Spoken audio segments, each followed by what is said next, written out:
E.T. phone home. I'm just having some brewski beers in my Mojo Dojo Casa house. Wendy, I'm home. There is no place like home. I'm home! Hello and welcome to the House of Cinema podcast. I am your host, Joe Aragon. With me today, as always, Claira Curtis and Sydney Volpe.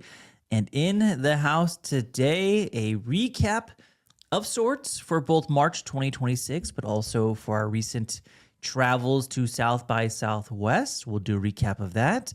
We might throw in some spice in here. Maybe we'll throw in some February, January releases because we didn't do recaps for those months. No. Busy months those were. So we thought, well, let's be honest. March wasn't like the strongest month, save a couple here and there. And so I was like, am I going to really force this right now and choose my favorite movie of the month as a movie I thought was good, but maybe not great? Mm-hmm. Why not shout out a movie in February that I saw that we didn't get a chance to speak about? Yeah, So that's kind of like, it's like a pseudo quarter one recap, except we're not going into like the trenches of February and January. Yeah. Right. But those are up for grabs. How are we feeling about that, team? I just think it's funny to be like, March isn't very good. Let's bring in January and February. Let's bring in some more mid-months to help out in the mid of March. There were definitely good movies in there. There were. That's why. February specifically was a busy month because of the Oscars. And so that ate up a lot of our time, and we didn't get to kind of really focus on a couple of the maybe less blockbuster-y releases, but there were definitely movies that people loved that we didn't get a chance to talk about. So we can maybe briefly go over those.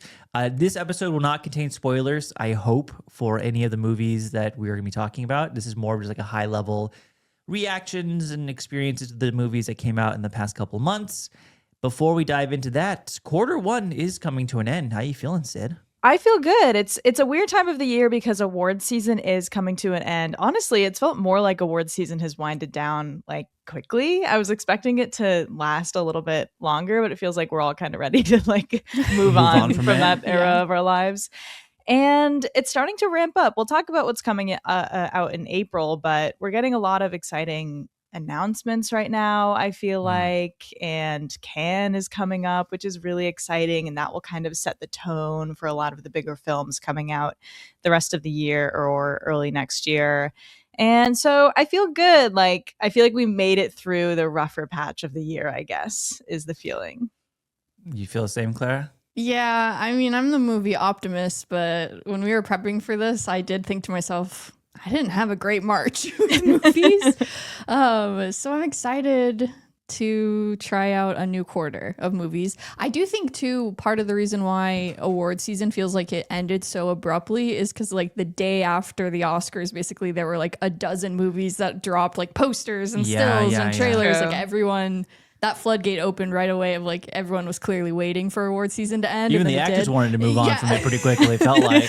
No, like truly, like it really was just like everyone was like, let's get out of here, which is, I mean, I get it. It was a long season. So I'm feeling optimistic for the future, a little tired from this month, but there are good things on the horizon. How are you feeling, Joe? Good things on the horizon, yes-ish. I was looking at the April calendar, and it wasn't as exciting as I was hoping it to be, I thought. Interesting. I mean, there are a couple of movies I thought were exciting and interesting, but I was kind of ready for like every week banger, and I don't think that's the case for April. Yeah, you were saying that's sort of your benchmark is like, I want every week there to be like a good or interesting movie coming out. I think there are at least 3. April has that. We can go through it later. I don't know what the highlight of each week will be for April. I mean, a couple obvious ones. It's like the beginning of April and then the end of April. And in the middle, I'm like, there's a couple of things here and there I guess I'm excited for. I didn't write a lot. Well, I wrote movies down for I'm excited for April. But quarter one was exactly what quarter one usually is, right? You know, there's a couple here and there that are really exciting, really fun movies that I'm excited to talk about the rest of the year. Most of it is kind of some releases I'll probably never think about ever again. Award season dominated January and February conversations and a little bit into March. And I think it's a really astute point to make that, yeah, I did feel like everyone wanted to move out from award season relatively quickly. Like that talent was dropping trailers and posters. We're talking day after. Like Dune 3 was like, here's eight posters for everyone. Here's the trailer. The trailer coming out, and so there's a lot to be excited for as the year progresses. Cannes announcements will come out in April, which is really exciting as well. Other than that, yeah, feeling optimistic, I suppose. I mean, I know it's the summer will bring a lot of high Summer's hopes. gonna be crazy. We just got to make it there. That's kind of where I'm sitting. Like, okay, got to make it through April. Yeah. So anyways, I'm excited to go through March though, and January, February. Okay. It's You always guys ready fun for this? to talk It's about fun. it anyways. It's just like I'm looking at the March releases and I'm like, March 6th, The Bride, Hoppers, War Machine, and Dolly. Oh, by the way, for these superlatives and these recaps that we do, if you're new here, one, we do a superlative style. So we have like 10 categories here, and then we answer the question. Also, we intentionally try to avoid movies that we've already had full-length discussions on. So when we ask, what's your favorite movie of March, ideally we don't say Project Hail Mary, because we talked about that movie for 2 hours already. So that's kind of like the goal of these episodes, is to talk about things we didn't talk about. So if we don't say Project Hail Mary, don't flip a lid. We liked it, but we've already talked about it. Yeah. So that's a disclaimer out of the way. But yeah, looking at some of these movie releases, I'm like, March 13th, Reminders of Him, Slanted and Undertone. March 20th, that was the big day. Project Hail Mary, Ready or Not 2, Peaky Blinders. You guys watch the Pout Pout Fish? No, I did No, not. I fear. I was looking at the list you typed up, and I'm like, what the hell is the Pow Pow fish? The Pout Pout You haven't Fish. heard of You the didn't- Pout Pout fish? What? Why do you both know what that is? Nick Offerman voices the titular Pout Pout Fish. He's like a pouty fish. I don't know. He has like a Big fish. lips. He got his lips done. I think it's more of like, no, I didn't watch the Pout Pout Fish. I'm talking all this game, but I did not watch the Pout Pout Fish. I think it's more like he's like a moody fish who he's like a grumbly, moody pout guy. as in he's he's sad. very That is a pouty. Nick Offerman type character. That Yeah, is. you can hear the voice now. Like, okay, I see why Yeah. Offerman's the Pout Pout Fish. Okay. The 27th, which is the past week, They Will Kill You, Forbidden Fruits, the AI doc, Mark and Sophia, Mike and Nick and Alice, Mortuary's Assistant, Alpha for like 2 theaters in the nation, probably. This past weekend, kind of just disappointing stuff. No. Really? Well, okay, forgot about we're getting Alpha. ahead. We're getting ahead.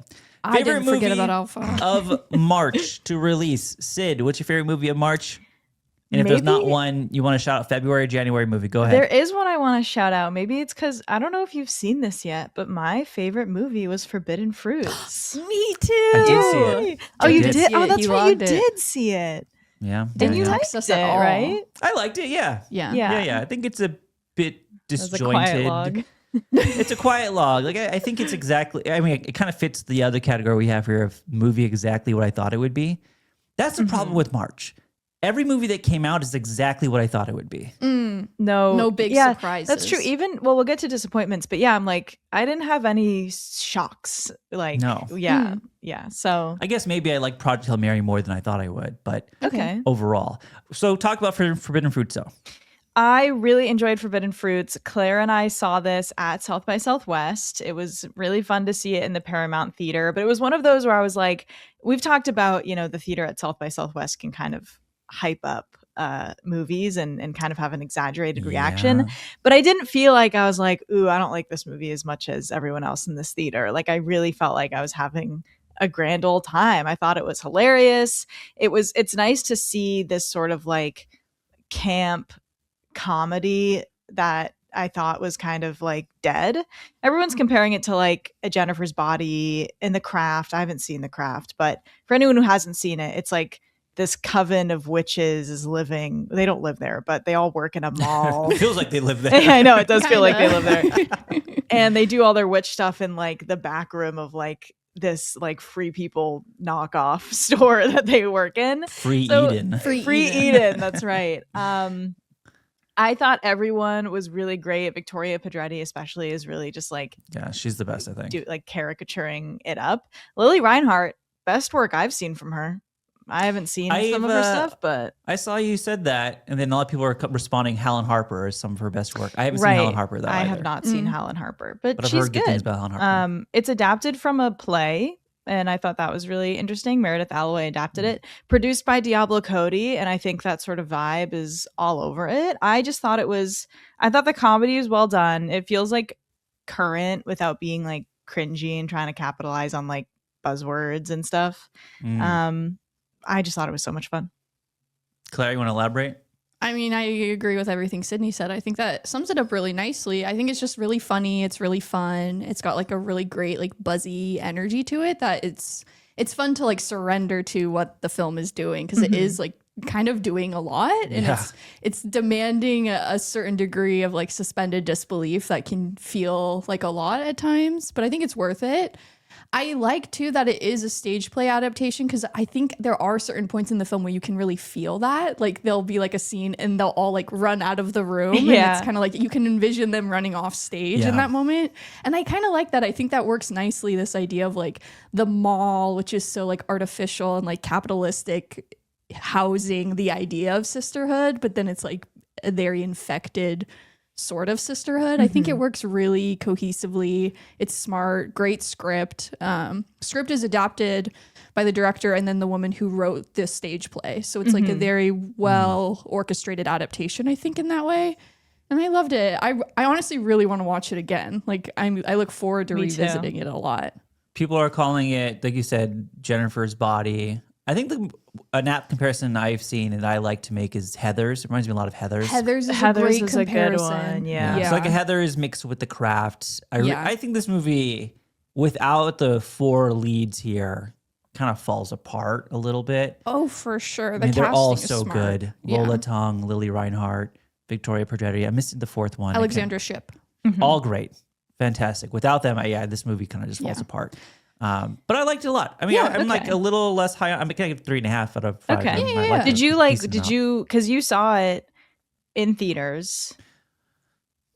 No one was there. Okay. That's what I was gonna say. Like, were you laughing a lot, or do you think that infectious crowd I was having a really good time, because it is like every line is like, oh, people are gonna be saying this offhandedly after they watch the movie a lot. It is very much like these lines will be in someone's lexicon. It's quippy. It's very Quotable. campy. This is like an intentionally campy movie, and that's why I love it. I feel like people like to use the term camp and assign it to movies that are not campy at all. 100%. Because the movie's just actually bad. But they're like, oh no, it was campy. I'm like, no, it's just bad. This is campy. Yeah. And intentionally so. And I think that's why I vibe with it the most.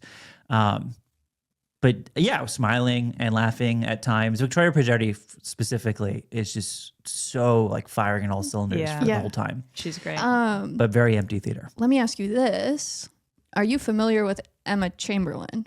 Because she is in this, and that's kind of a big deal. Emma Chamberlain's name sounds really familiar. Yeah.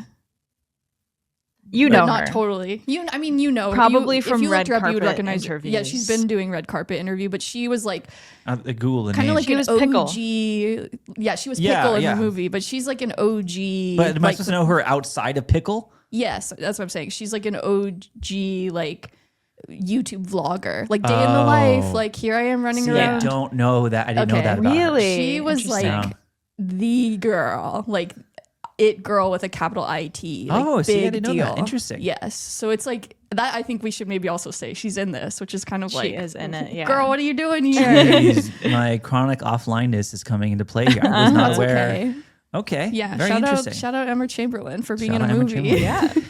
So you guys both chose Forbidden Fruits. What are you picking? I'm choosing Nirvana, the band, to show the movie. Okay. Naturally, as we probably maybe all should have. What month was that? Was that January? February. That movie came out at a time, I think it came out either the same weekend as Wuthering Heights or maybe the weekend after. Yeah. But then we were kind of diluted down with Oscar talk, and so we never really got a chance to talk about it. I saw Nirvana, the band, the show, the movie at South by Southwest of last year. So I've been holding on to this movie for a whole year. And you've done a good job shouting it out since then. Yeah. I know. I've been trying to make sure people are aware of it, and it did feel like it caught a little bit of fire amongst people. Like the word got out that you don't need to be a fan of the original, mini series, the web series, or whatever they were doing before the movie. and that you could go into this with limited knowledge and still like have a blast. And hopefully you took a chance on it, and it felt like a lot of people did. But yeah, I mean, I adore this movie. I know it's been kind of cliche to say it's like a miracle of a movie, but it truly kind of is a miracle of a movie. The way they got everything done, the way they weren't sued into oblivion to not release it. I don't know how they got away with it. They're very savvy when it comes to like fair use. Fair use. Yeah.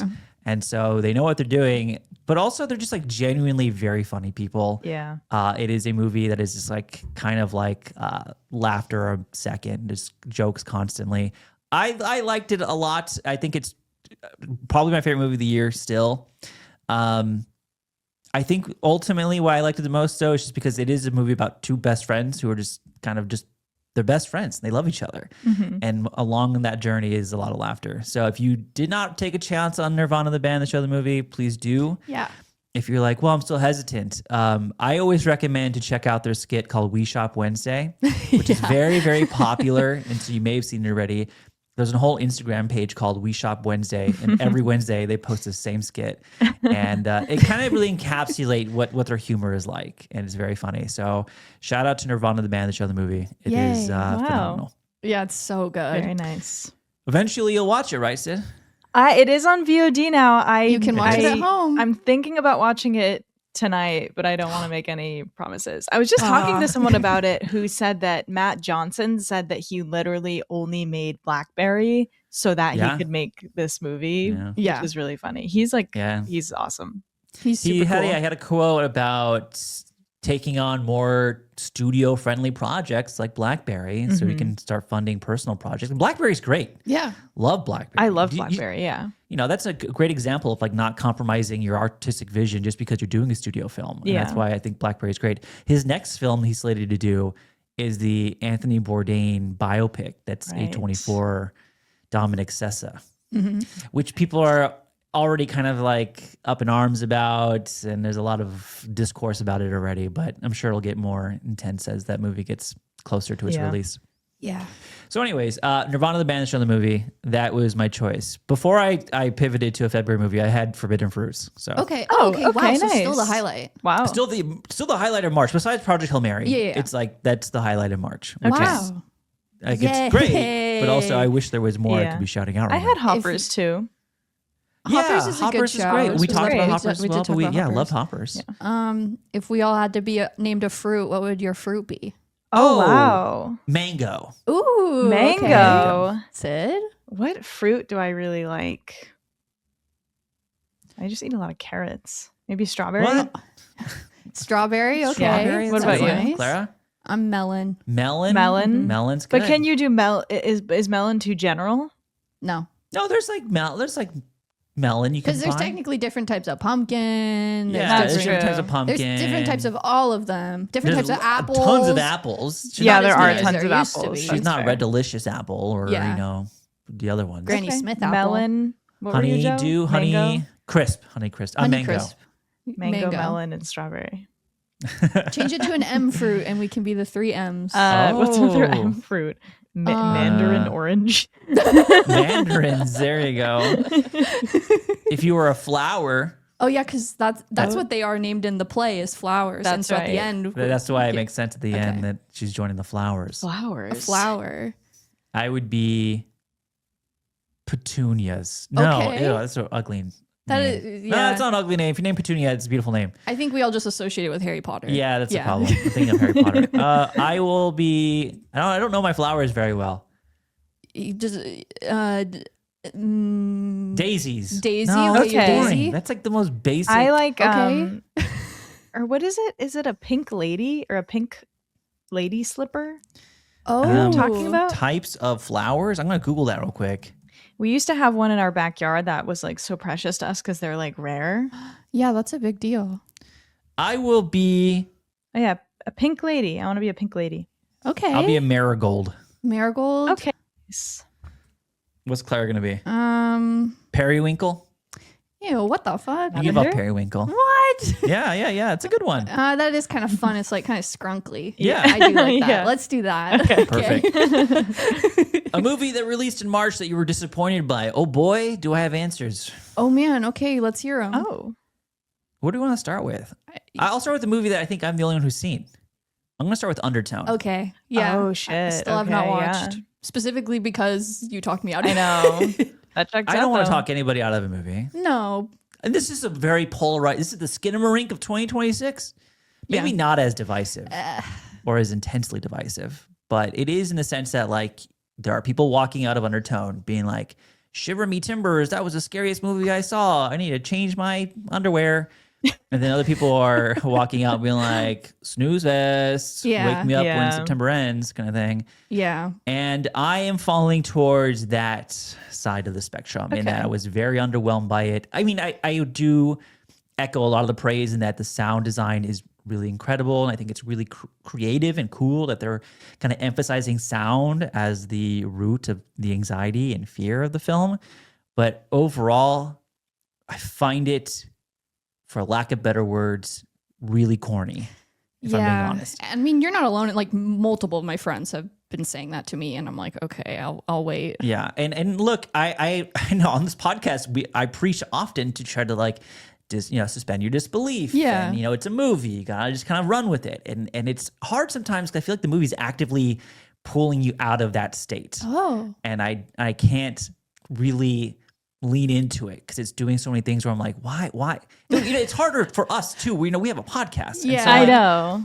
when they're doing their recordings and it's like 10-minute recordings to get an episode out by Friday, I'm like, Yeah. I do a podcast. It takes longer than 10 minutes, man. You can't Oh, be doing wait, it in little what? chunks like that. Yeah. So, again, that's like silly CinemaSins types criticism. That's not exactly why the movie's not great. But yeah, I found Doesn't it help. overall just kind of an underwhelming experience. Does it do like, conventional jump scares where it's like Yeah. things popping Yeah. out and It's more loud about, like, music sound, cues though. and stuff? It's the sound like cues. like loud sounds will Okay. happen. But also it is like more about this like slow dread of like listening to these audio files and Right. like letting it Yeah. kind of But aren't build even the within you. files kind of silly, you were saying? I think they are. Yeah. Okay. I mean, like I said, it is. I was surprised that this was the movie. And I guess this is a spoiler because my Letterboxd review got tagged as a spoiler. Oh. But we're talking minor spoiler. Yeah. So if you want to skip 30 seconds, go ahead. But it was basically like, oh, nursery rhymes are scary backwards, the movie. Right. And I was like shocked by how like often they're like, play Baa Baa Black Sheep backwards again. And it's like, this is How what do we're they get doing? into nursery rhymes? It's a whole thing, but like the whole podcast is about like scary things. Yeah, and- yeah, I Right. don't know. Okay. Huh. Anyways, Wow. that's so Interesting. overall just underwhelming experience, not my favorite. But if you liked it, I'm happy for you again. Yeah. It will Okay. resonate differently with different people. Totally. I'll watch it That was eventually. that was number one. I'll shout that out. Yeah. Oh, Okay. okay. Sid, what do you got? I put Ready or Not 2 here. There we go. Yeah, That's my this was on second my one. list. That's my Yeah. second Okay, yeah. Mhm. Bummer. Wanna talk about it? Bummer. A lot of people are liking this, and again, it's like I'm very glad. I also kind of I think I just don't love radio silence generally. I haven't the only movie of theirs that I've liked so far was Ready or Not. I think that's a great movie. It kind of like I don't know, it felt like a new thing in the horror space that spurred on a bunch of copycats, and it was it created an iconic character, and it was rewatchable. Samara Weaving is like so much fun in it. Yeah, and And- there's a movie that came out a week later that feels like it was very inspired by it. What movie? Kind of. Well, I'll talk about that one later.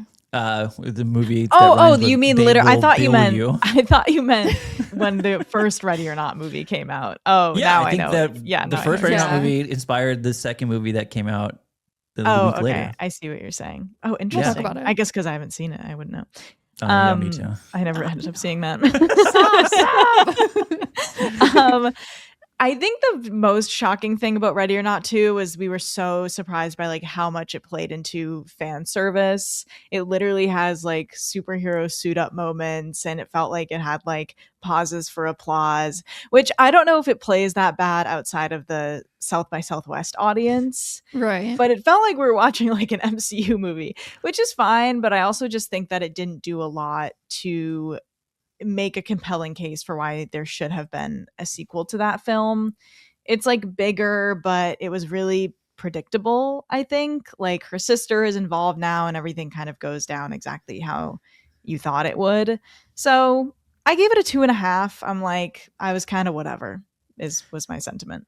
That's exactly where I'm sitting with it, 2.5. I think I share a lot of the same feelings that you have. And we all saw it together at South by Southwest. It did cross my mind if that particular setting did kind of rub me the wrong way, because it did seem like it was a movie intended for these like big audience reactions. And I kind of just, I'm over that. You know, the MCU has done it a lot, and that's kind of also put me in a negative space. And to see like Samara Weaving pick out her wedding dress from the first one, and it was like a very intentional, all right, pause for laughter and cheers. It's like, all right, can we like, let's get a movie with a story going or something? And it doesn't even really do that. I think it has a diminishing returns is like the term I come back to a lot in that, yes, watching people explode is funny, but by the fifth person or the fourth, hell, by the third person, I'm like, I'm over it. Like, I don't think it's that funny anymore. I think at a certain point, it starts losing a lot of its oomph. And I think that like it's luckily carried by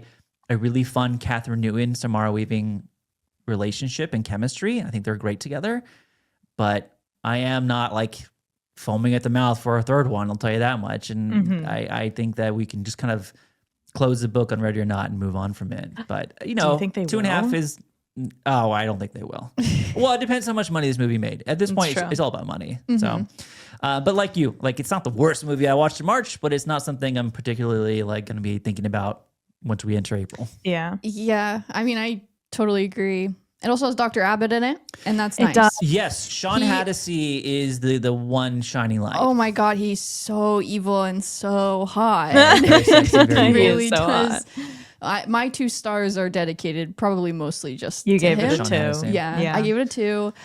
For me, like, I usually am a lot more on board with Radio Silence. Like, I love their Scream movies. I liked Abigail more than both of you guys, I think. Oh, okay. So it's like, for the most part, I've been on board with them, but this is where they might have lost me, I think, a little bit. Where it feels especially like, okay, I've seen kind of all you guys do now, and it's getting old really fast. It does seem like they're kind of throwing their movies into like this washing, rinse, and repeat cycle. One trick ponies. And it's kind of feeling that way. And like, I feel bad saying that because clearly they bring a lot of joy to people because people are enjoying this movie. Yeah, people love it. And that's like, awesome. That's great. I think that there are a lot of people listening right now probably really enjoyed Ready or Not too. But at a certain point, I'm kind of just like wondering, why are we going to keep doing this? And at what point do you get tired of it? Yeah. I do like their Scream movies as well. I think that they were some of the better ones in that franchise. But yeah, Ready or Not 2, it's just a fine movie to me overall. Yeah. Also, David Cronenberg, though. That was cool. Yeah, he's in it. And there was a lot of great people in that that movie. wasn't who show like, up what's for the like, connection there where they're like, where David Cronenberg was like, yeah, I'll make a cameo in Ready or Not 2 of all things. Kevin Like, Durant so was in it too. And he was. I just wish some of these people were more in it. Yeah. For being honest. Yeah. Yeah, it's fine. It's a convenient film, and I think people will like it. Yeah. Anything else you want to shout out for disappointing, Clara? My other one we haven't mentioned is The Mortuary Assistant. Oh, you're the only one who saw it. Which I'm the only one who's the lone warrior. Based off the indie horror film or horror game. Yeah, which is why I wanted to watch it because I think the game is like a really interesting little indie like horror game. This is so bad. It's like shockingly bad. And I realized that it had a theatrical limited release in February. It did, yeah. And then it just came onto Shudder this past weekend as well. So I watched it on that. And wow, it's just like really, really, really not good. Like the performances are weird and the story is like the story of the game, but it's also kind of not. And it's just like this big cobbled mess. Like we talk about this all the time, but it's like the perfect example of like sometimes games can't be adapted into movies when you're stripping them entirely of the playability of the game because that is where the impact of the story comes from is you're the one controlling what's happening on screen. Yeah. And so like removing that from something like this makes it very apparent that this is like not a good story to be adapting, which is a bummer. Yeah, I think this will probably go down as my least favorite movie of the year. Damn, what'd you give it? I gave it a 1. You see Mercy?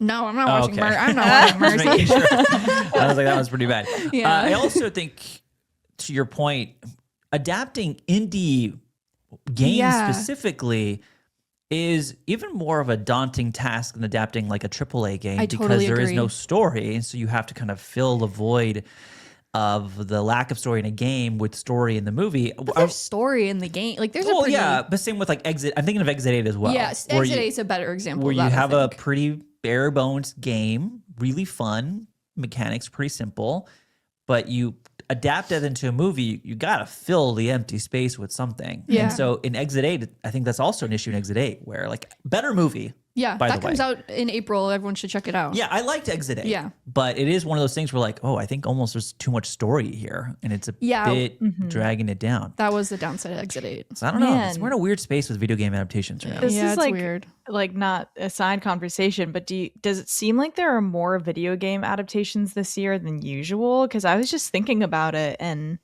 I mean, I'm sure there are usually a lot, but like Silent Hill, Resident Evil, Mortuary Assistant, Exit 8.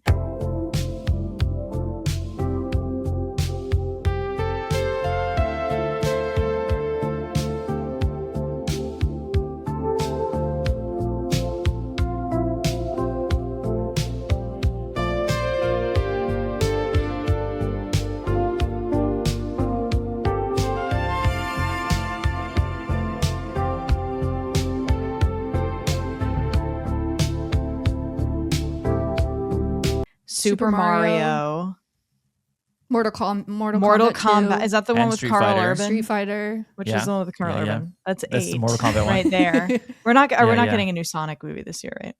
Not this year. No, but next year. With next Oh, year's, Iron I think Lung. it's like Iron Lung. Yeah. Which that is another example of like bare bones indie game where they have to add a little bit more to it. But I think that one is arguably the most successful one we're talking about right now. I would agree. Yeah. The Backrooms here's is a not list a video on, game, right? No, it is was not just a video the game. shorts. Yeah. you forgot some big ones here. Wait, what else? I'll fill in the blanks. Okay. Five Nights at Freddy's 2. That's this year? That was last year. Oh, we're talking about just this year Just- only? Yeah, Just just this this year. year. Oh, okay. Just this year only. But last year, we had that. I mean, last year, FNAF 2, Until Dawn, Minecraft. Yeah. Until Dawn was last year. Yeah, it was No, last that year. can't be right. That can't be right. I think This it definitely year- was. What the You fuck? got all the big ones from this year. We and got then 9 so far. the Yeah. following year, Legend of Zelda, Yep. Minecraft movie 2, Helldivers, Sonic. There's a Watchdog movies in the work. There's a few other there's a ton of in development. A Call of Duty movie, Claire Obscure movie, Mm-hmm. Days Gone, Death Stranding, Detective Pikachu potentially, Jesus. a Duke Nukem movie, an Elden Ring movie with Alex Garland, FNAF 3, Ghost of Tsushima. I'm going to keep going. Horizon Zero Dawn, Hello Neighbor. Yeah. It's funny though because I was about a year ago. I was like, I'm going to watch Yeah, every you video watched, game like, adaptation all of ever. And I felt like I caught up. Yeah. And then last year happened. I'm like, oh shit! Now there's like 20 more I have to watch. Yeah. And There's it a felt lot. like it got a little crazy. 9 in one There year. are You a could do a lot. full in-depth ranking of all of those. I mean, it's like it's a new resource a new well that Hollywood can tap into for movies now. You know, not that like the well is running dry on novels or anything like that, but you know, video games have now become more of this mainstream media that people can go and play, and so they can tap into it, and they're going to do it. Yeah. Who was it? Was it Brie Larson who was just doing press for Mario movie where she was talking about how she games pull a lot from film for their influences, and she wishes she saw more of that the other way around, where film was pulling more from games as an influence. Interesting. Which I think is an interesting thing to say when we're naming so many movies, but that is a direct adaptation sort of thing. It would be interesting to see what just a movie influenced by video games would look like without it being Yeah, like it's an interesting. adaptation. There are so many of those, though. I mean, we constantly, talk about action movies, especially where like, whoa, this felt like a video game. Like Predator Badlands is a recent example. I remember Yeah. people saying that. Great point. But usually it is because the director is plays a lot of video games and Yeah. uses that in their inspiration. All right, Okay. movie Okay. you were surprised by in March. I got nothing. Oh, nothing? Clara? I mean, surprised in a good way. Yeah. Yeah, mine's not. I was the same. I put a surprise in a bad way. Oh no. I put the movie I was surprised in a bad way was War Machine. That's what I put Okay. too. Oh guys. What do you mean surprised in a bad way? I was Well, I surprised thought- by how bad it was. But yeah, I thought maybe it would be more interesting than it was. I was Okay. kind of shocked by how, not that it was so derivative, but how Yeah. boring it was. Who's the lead in that? Alan Richardson, who I love. Who just Yeah. had a crazy ass. Did you guys see all that about him beating up his neighbor? Something came up. He like beat up somebody. Well, Yeah. There's more to it. I know, Yeah. right? Like the guy was Yeah. like bothering him. Yeah. From It what I ended with understand. everyone being on Alan Richardson's side, is what Yeah, I will he say. was It's like vindicated. such a That's cool. non-issue. Yeah, I thought that was a pretty surprisingly bad movie. It's basically like Predator, but with big robots. okay. Yeah, Kinda. It's not a remake of Predator, but it kind of might No. as well be. It's so clearly inspired by Predator. But what annoyed me about it, when I heard it was like Predator, I'm like, ooh, I love Predator. I think it's like such an interesting film, and I think that's an interesting film to kind of remake or like riff on for like the modern era where you're using a robot like AI type of threat instead. It literally does the opposite of what makes Predator so interesting. It's like it fundamentally misunderstands Predator, which again, it doesn't have to be doing Predator, but it's like where Predator is a critique of like the machismo in the military. This one like plays right into it. It's like crazy military propaganda. The action is not very good. It's boring. It's just like the first super 40 corny. minutes are like training montage in the military. Like, oh, how much pain could Alan Richardson's character endure? He's like the lone, can't make friends with anybody. I'm a big macho guy. I gotta cross then- the finish line. Like, Yeah, and it's it's exactly what Sid's saying. It's like the complete opposite of what Predator is trying to do. yeah, but it is. I mean, the movie is not made for us. The movie is made for dads who On will think it's Netflix, awesome. really, yeah. Yeah. So hopefully Okay. they liked What, it. what did you have down for surprise, maybe in more of a positive way? Surprised in a good way. Yeah. I had They Will Kill You. Oh, you liked it. I thought it was fun. No, Oh my god. stop. Okay, I yeah, thought let's it's hash in it my- out. It's the answer to my next superlative, which is the movie that's exactly what you thought it would Okay. be. And for They Will Kill You. Okay. Which is maybe neither bad or good. I gave it a 3. Yeah, I'll probably give it like a 3.5. Yeah.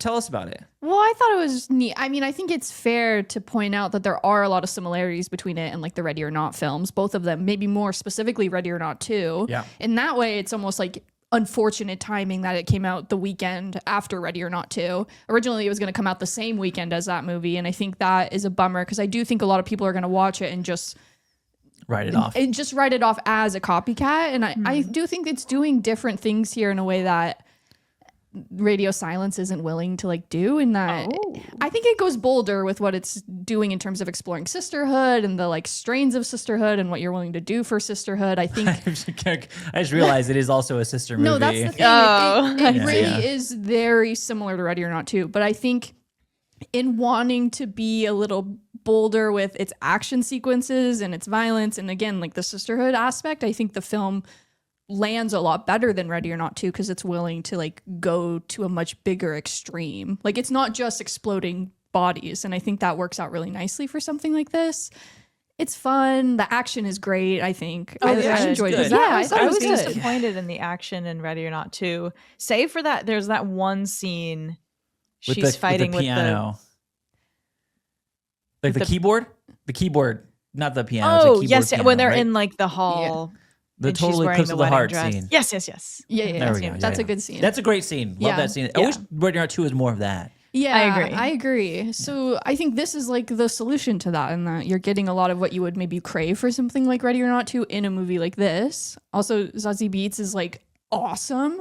I think she's so good in the lead and like very like easy to root for in a really fun way. And like, I don't know, I enjoyed it quite a bit actually. I thought honestly, I was the one saying like, I don't know if I'm gonna go. Like, I don't really want to go see this. And then I rallied and I went, and I'm really glad I did. Honestly, like I had a lot of fun with it, and my theater like ate it up. Like, Oh, good. low key, almost to like South by level reactions to the movie in just a regular theater, which was kind of Okay, shocking. wow. The movie feels like it was engineered for South by Southwest, by the way. Oh no, I did have that thought as it like the first action sequence played out, and I was like, oh, this surely was meant to be Yeah. played in the Paramount. Like, Yeah. this is very clearly that. I don't want to spoil it too much, but it does, have share a lot of the same shades of Ready or Not 2, not just like in its narrative, but also in the way that certain characters come back or what have you. I also think it has a diminishing returns issue, which when I was watching it, I can't spoil it, so I can't say why. I know it's tricky. But you know why. I understand. If you've seen know it, you know exactly why. Because there's a reason why. But the action sequences are good. Yeah. And I do enjoy that. It is very like I saw Kill Bill, which Tarantino saw Lady Snowblood. I know that everything's a homage to an homage to an homage. Yeah. This one made me feel a little bit more on the nose in that way.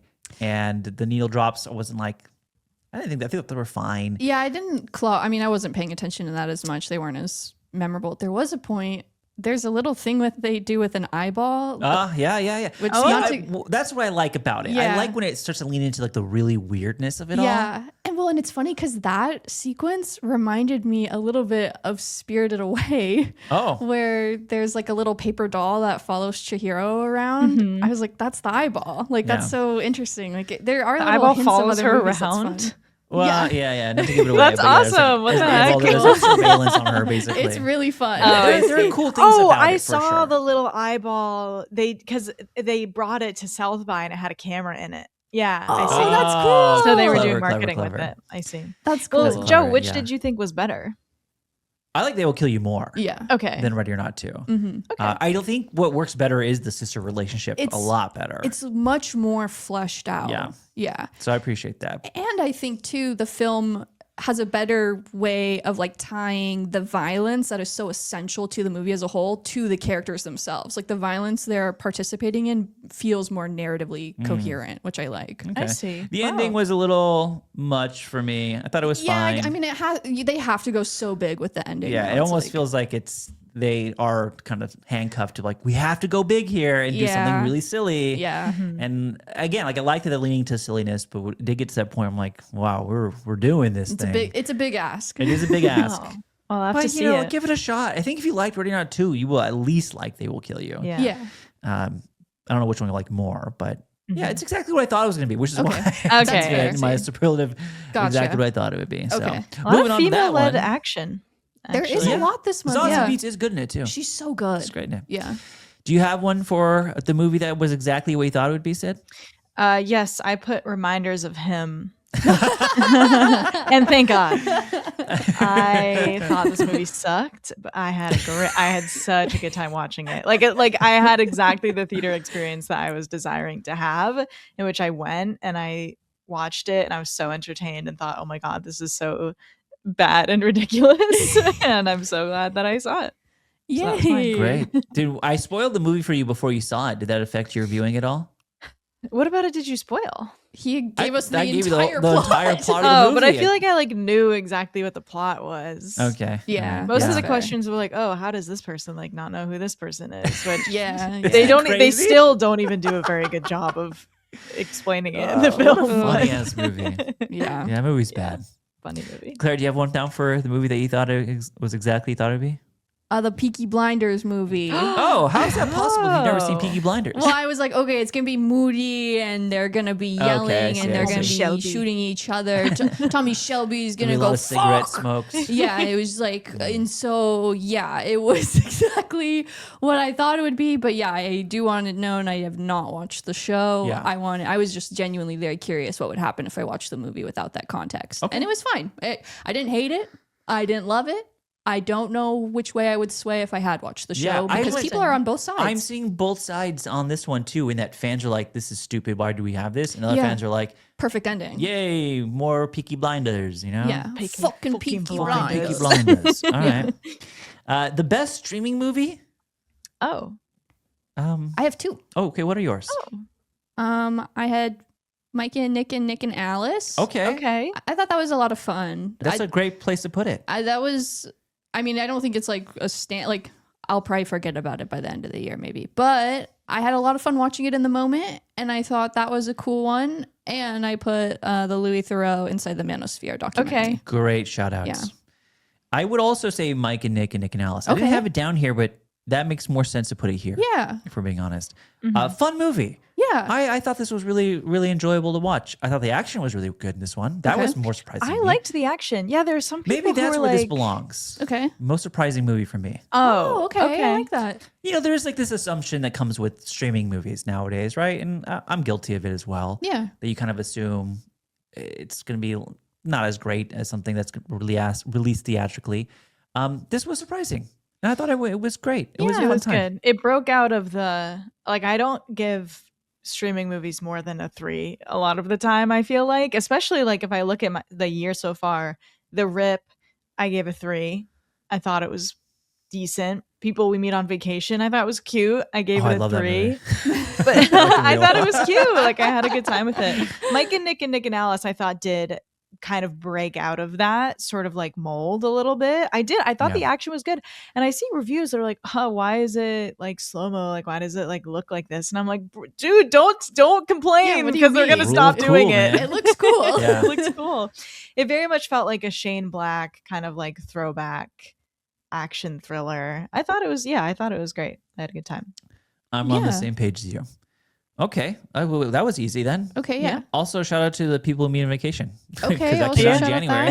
that. We didn't get to talk about it. And I thought that movie was so charming and romantic. Yeah. I liked it a lot. Aw, I think okay. Emily Emily Bader, Bader. she's gonna be like the it girl, like very What soon. did she just get cast in? And it's like a big deal. We'll talk about it in a Something second. big. Oh, okay. Oh, We'll talk about it in a second. Okay, I have it down here. Okay. Oh, wait. Oh, yeah. Now I remember. But yeah, I Okay. do love Oh, Emily Bader's that's right. great. I remember. She's fantastic.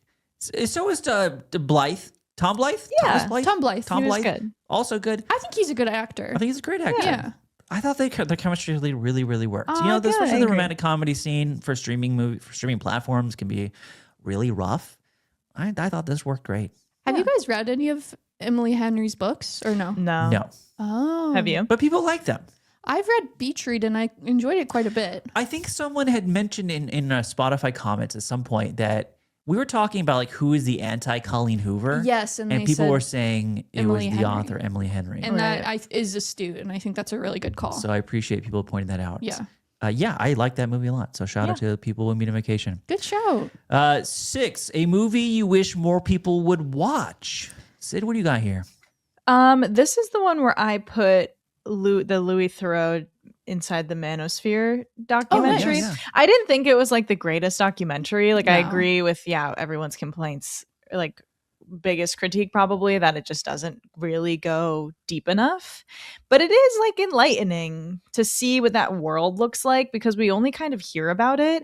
And I think it made me it like reaffirmed to me just how pervasive this problem is because these dudes he spent time with and followed around these really big manosphere influencers and they're getting recognized regularly on the street. So many young boys are watching their content. Like, their main demographic is like 15-year-old boys, and it's just like really bad. And it's scary. And I also will shout out Dead Man's Wire. Oh yeah, from January. Yeah. Throwback. Good shout. That is a good show. It was a fun movie. You know, the Manosphere documentary is interesting because we are all more online than most people that are watching this documentary on Netflix. It's so easy. We acknowledge this a lot in this podcast that we kind of live in a bubble of constant news of movies and shows. So we're kind of up to date with what's happening. And so we are a little bit more aware of kind of the epidemic that is this manosphere and the way they influence young minds.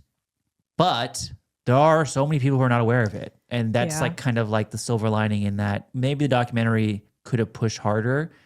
But the fact that this will be some people's first time hearing these names and hearing what these young boys are learning is like, that's why this documentary probably exists. Yeah. Oh, 100%. It's a tricky thing too, because it's like, honestly, low-key, my favorite thing to follow online is like streamer culture. I think it's like a really bizarre little pocket of the internet. And so like there's a lot here where I'm like, I am familiar with what's going on here, but it's also like very unprecedented in how much access he has. Like, it's a big deal that he's meeting with these guys directly in the first place and they're letting him film. And so it is cool to see behind the curtain a little bit more, but it is tricky because it's so conditional, like why Yeah, his ability to exactly. be there, that Exactly. anytime he does kind of push back, it like totally just Right. like disintegrates. And I think that obviously looks bad on the people he's interviewing for the most part, but it also just deprives the film of a little bit heavier of a landing point. But it is a great starting point, I think, for people who aren't Exactly. familiar. Like the fact that this could encourage a parent to go up to their young son, like, do you know who these people are? Are you watching them? And like start that conversation is exciting and why it's worth watching. That's a good point, because it isn't going to be people who like buy into this world. They're not going to be convinced out of it by Louis Theroux, but I think it is just the spreading awareness part of it to know, because it's like, oh yeah, whatever, they're watching a streamer, haha, but you don't know just like how harmful the sort of ideology that they're spreading is. And even us, it's like, it's so easy to be like, haha, like clavicular, like that's so ridiculous. But no, it's like there are millions of people who follow these guys who actually believe all of this stuff. It's And very look up to frightening. them. Yeah, Look up It's to them. alarming. There were all these young guys that they met on the street. They're like, you're like my biggest role model. Yeah. Like blah, blah, blah. It's insane, dude. really harmful. It's hard to watch sometimes. Yeah. Who brought this one up? Sid did Sid for movie But you wish Claira- more people would watch. Yeah, But I Claira just said it added for streaming. Okay. Yeah, I said okay. it for streaming. Okay. Yeah, Perfect. Movie that you wish more people would watch, Clara?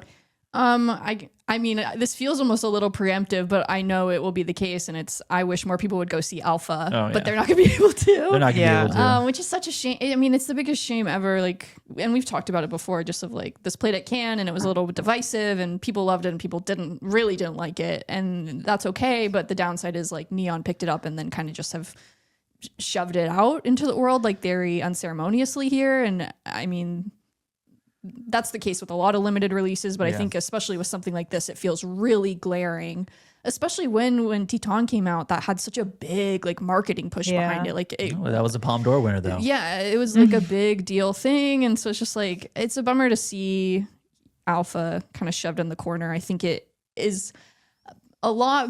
I loved it. I think it's really, really great work from her. And so it's a bummer to see it in this space, but everyone should go see it if they can. I don't know if they'll be able to. We love Julia Ducournau, so you should go see it if you like Titan and you like Raw. I mean, whether or not you like it or not, you have to watch it first, but getting to it is the problem at this point. Right. If you even find it. It is a shame because a lot of people are enjoying it, and I think it's worth watching. It's a really interesting, it's like a really risky movie for her to have That's the made, I thing. think. Yeah. I totally agree. I think that's my issue with it. I don't think it's risky at all.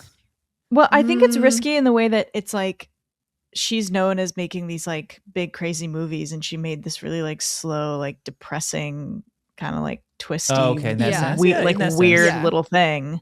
Exactly. And it's, it has a very like straightforward metaphor at the center that I think some people are thinking is ridiculous, but I think there is more to it than that. And it was like when I was watching it, sometimes I was like, ooh, like I don't know about all this. But then like some things I really liked, and the further removed from it I was like, wow, I'm like, I get it. Like I see what she was doing, and I think I really enjoy it. Yeah. So it's a bummer. I put down, what did I put down? I put down Crime 101. Oh yeah. Oh good shit. show. Guilty. We didn't talk about it in January because No, I haven't seen it. we just didn't get a chance to. That was an awesome movie. I had a great That was time really watching Crime fun. 101, man. I loved it. I think it's been unfairly reduced down to like a less good Heat dupe. But yeah, it's like obviously inspired by Heat. What heist movie No, that's the releasing now isn't inspired Yeah. by Heat? Look, it's like the blueprint, one of the blueprints. So of course it is. And it's, an LA-based crime film. But I fucking enjoyed the hell out of it, man. I really did. I think I love when Chris Hemsworth is doing anything that isn't Thor. Not that Thor is bad, but I just like to see him do different he can roles. do so much in the MCU doesn't let him. So Exactly. it's refreshing when he is in a different movie. Yeah. He There's chooses maybe cool shit to be He in. does. He does cool. He chooses cool He has shit been in a Michael lot. Mann movie. Yes, Yes, he Speaking of has. Heat. Black Hat's a cool movie. Not everyone really loves that cool one, movie. but it's a cool stuff from him. And Crime 101 might have like one too many threads of stories it's being pulled at, but it has really cool car chases. I love the way it's shot. It has a good score. fucking really love Crime 101. It was Cool. awesome, I had a honestly. good time with it. And so I think the bare minimum, give it a shot. Yeah. Okay. It'll be a great hotel movie one day. Oh my Just god! throw it on Can hotel. you Oh, wow. imagine? Especially if Good you one. are in a hotel on the beach. Yeah, Oh yeah. my god. 101's a pun. It's Yeah. also, I'm teaching you crime, but also all the crimes take place on the 101 freeway. Yeah. So, anyways. It's funny. I just love LA movies too. I'm biased, obviously. No, for sure. Yeah. But it is like really solid. And Barry Keoghan plays a weird little guy. Oh my god, he's so Oh, weird I in didn't it. even know he playing was in that. Weird little guy. He's in it and he's weird and he's Yeah. angry and violent and it's awesome. Mark Ruffalo is a depressed cop. Which is like my favorite Mark Classic. That's the Ruffalo. best kind of Ruffalo. When he has a little bit of a tummy, I'm like, oh Yeah. my god, this is the best. Like he hasn't shaved in a Sad couple death. days and like Yes. he needs a good night's sleep but hasn't had one yet. Exactly. Yeah, it's great. Yeah. Anyways, shout out to that movie. Good Number shout. 7, a movie you missed that you want to watch soon. I put the Pout Fish. Really? Why? Genuinely? No, not genuinely. I mean, the thing is, I've seen most of everything I want to watch. I haven't seen Kokuho, which I know came out in February. I would Yeah, like that's to a watch big that. I want to watch the AI documentary. That's I what do I too. put. What is it? I've Or heard- How I Became an Apocalyptist? Yes. Something like that, yeah. I played at Sundance this year. I want to believe. watch it. Yeah. Me too. How do we feel about Slanted? I mean, we talked about it on the Patreon. I think we all kind of said, like, if it comes to me, I'll watch it, but Yeah, I'm not yeah, going to go yeah. out of my way Which to one watch is that? it. That's the McKenna one. Grace. McKenna Grace. It's about a young Asian American woman who gets like a She wants to be prom queen, Oh but my god, only they like white swap girls bodies. this. she gets like cosmetic surgery to become white. to become white. Yeah. Oh shit. Yeah. And then That she sounds becomes like McKenna Grace. I just read The Bluest Eye. Almost sounds like Ooh. it's Interesting. playing on that sort of thing. I've seen the scene okay. only where McKenna Grace is speaking like full Chinese, and Yeah. people are like, "Is this real?" Yeah. Does it have good reviews? I don't actually know. I can't remember. I don't think I haven't seen anything. 69% on Rotten Okay. Tomatoes, Okay. 3 out of I 5 keep- on Letterboxd. I keep mentioning it. It's very similar to a film from Shudder that came out last year called Grafted, but on a maybe more extreme level. I think there's probably value in the commentary it's presenting. But I don't know. I'm not jumping at the bit to get It's it. directed and written by Amy Wang, so Yeah. I want to give the movie some attempt at some Exactly. point, Sci-fi comedy. This should be a horror film. Sounds like a Black Mirror concept or something. I think people are comparing it to Black Mirror. Yeah. Anyways, I haven't seen it. Okay. Maybe I'll check it out. What do you Okay. guys have down here? Clara? For me, it's Undertone. I'm not rushing, but I do want to watch it still. Like Skinamarink, it could be an experience worth watching at home. Yeah. I don't endorse this all the time, but at home, With on your laptop, headphones. with headphones in Yeah. a dark Right. room, rent it when it's on VOD. That might be a more visceral Yeah. experience. I'm not really sure though. That is like kind of where I'm leaning towards, like this, that could be for the best. Because also the way you were describing it in a way reminds me of like the rhythms of something like Paranormal Activity, which I think again is another like better at home kind of experience where you're like in your room and the lights are all off. So I'm hopeful for Undertone, even though I'm not, I don't know. I think maybe I'll probably end up being a little more lukewarm on it, but we'll see. Also, I really want to watch Reminders of Him. I You haven't should watched get it to yet. it, man. You need to. I know, I'm running out of time. Missed out on Amazing. that great relationship between Ledger. What's her name? I don't know her name. Kenna? Kenna. Kenna. Yeah, Kenna. Kenna. I kept thinking Kennel when they said it in the movie. Kennel. Oh, Why? Kennel. Have you never heard the It name sounds like Kenna? Kenna. No, I've heard of McKenna. I've never heard Kenna. Oh, that's Kenna. weird. Is it a common name? Yeah, I know Oh, okay. Kenna's. Yeah. Sorry, Kenna's out That's there. okay. I didn't mean to insult you. No, I it's just never heard okay. Kenna. Is there a lot of Ledgers out there? No, I can't imagine. Ledger is a little more glaring. Yeah, and the daughter's name is DM, DM. Yeah. like Carpe Diem. Carpe diem. Or Per Diem. Yeah, I do. Honestly, I'll probably try and see this like tomorrow or Tuesday because I've seen every Colleen Hoover movie in theaters and I don't want to Oh, break my yeah, streak. Don't break So the I streak. gotta get to him. And Verity's coming out soon. Yeah, That's right. big. I'll be big there year day of one. Colleen Hoover. Big, yeah, we're big in the Hooververse right now. Yeah. Say what do you got? Which one was this? Oh, movie I Movie missed. you missed. Nirvana is definitely the biggest one. I do Okay. want to see Undertone. Want to see the AI doc, and I really want to rewatch Chronology of Water.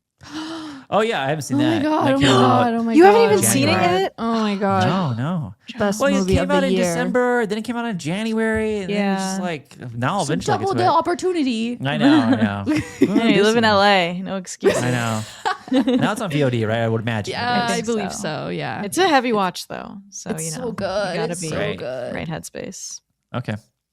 All right, let's move on. Next superlative is going to be, if I pull up my notes here, MVP of the month. MVPs of the month. I have two. Okay. One, Oscar winner Michael B. Jordan, Hell Oh, yeah. I like that. That's a good one. MVP of the month. Maybe MVP of the year. Ooh, whoa. Who knows? Cool. That was a great win. Yeah. The photo of him eating In-N-Out is like one of my favorite photos It's ever. That was so Awesome. cute. What a great photo. Also, I don't know who the actual MVP of this. I just want to see, this is maybe MVP. This is just a good thing. Sora shut down. Yay. Oh, shit, yeah. I don't know if anyone deserves the award for that, but I'm just like, shout out to Sora being shut down Yeah. and that slot machine being gone right now. It's super awesome. That's great. I don't know. very I'm good. sure it'll get replaced. Yeah, and I mean, there's plenty of other ones And that there are are a lot of other ones that competing with it. exist. But we can it's so enjoy the rare to win. get good like AI news. Exactly. Yeah. We don't get a lot of wins with AI. Yeah. And so I want to take the one win we have. So shout out to Sora being shut down. Great shout. It's a good Claira, MVPs. I have two. Let's hear it. I mean, we keep saying it, but I do want to say again, like, huge props to Markiplier for Oh, Iron yes. Lung Oh, and just like the nice. success of the film in theaters. Like, it made like 50 million total, which is like a really big deal for any sort of like independently made movie. And I just think that's a huge win for like non-studio made work to like do well in theaters like that and be talked about so much. I think that is like really exciting and really cool. Obviously, part of that is dependent on the fact like he's one of the biggest YouTubers of all time. Yeah. But still, I think it's awesome. He made a movie he really wanted to make and he made it the way he wanted to, and it really paid off. And I think that's Yeah. cool. Good So one. shout out him. Shout out Markiplier.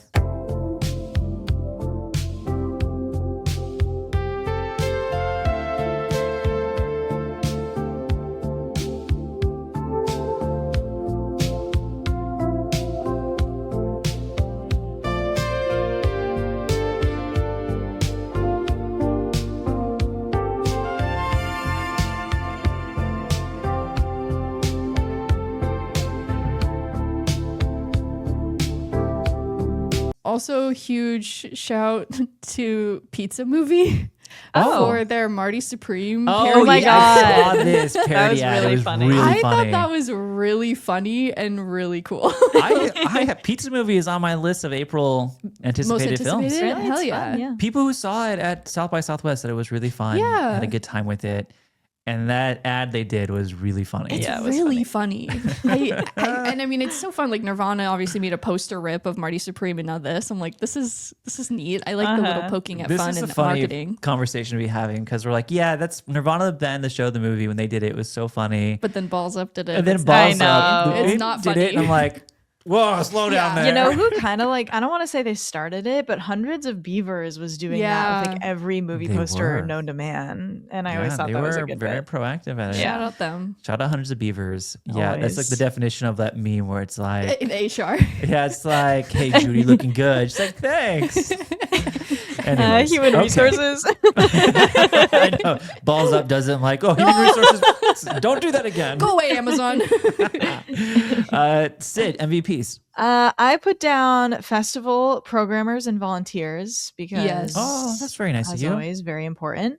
Good shout. I also put, well, first I put Greg Fraser, but then I was just like, kind of just like everyone who worked on Project Hail Mary. Yeah. Practical effects, VFX. It's been cool to see all the behind the scenes stuff. Ryan Gosling for just being awesome and being hilarious in press.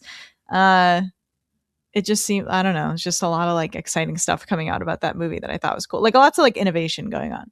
Yeah, I agree. absolutely. I like all that That's a a lot. good one. LVPs, the least valuable players of the last month. I have 3. Oh, who are they? 1, Dwayne Johnson's wig in Moana live action Oh movie. shit, that's a good one.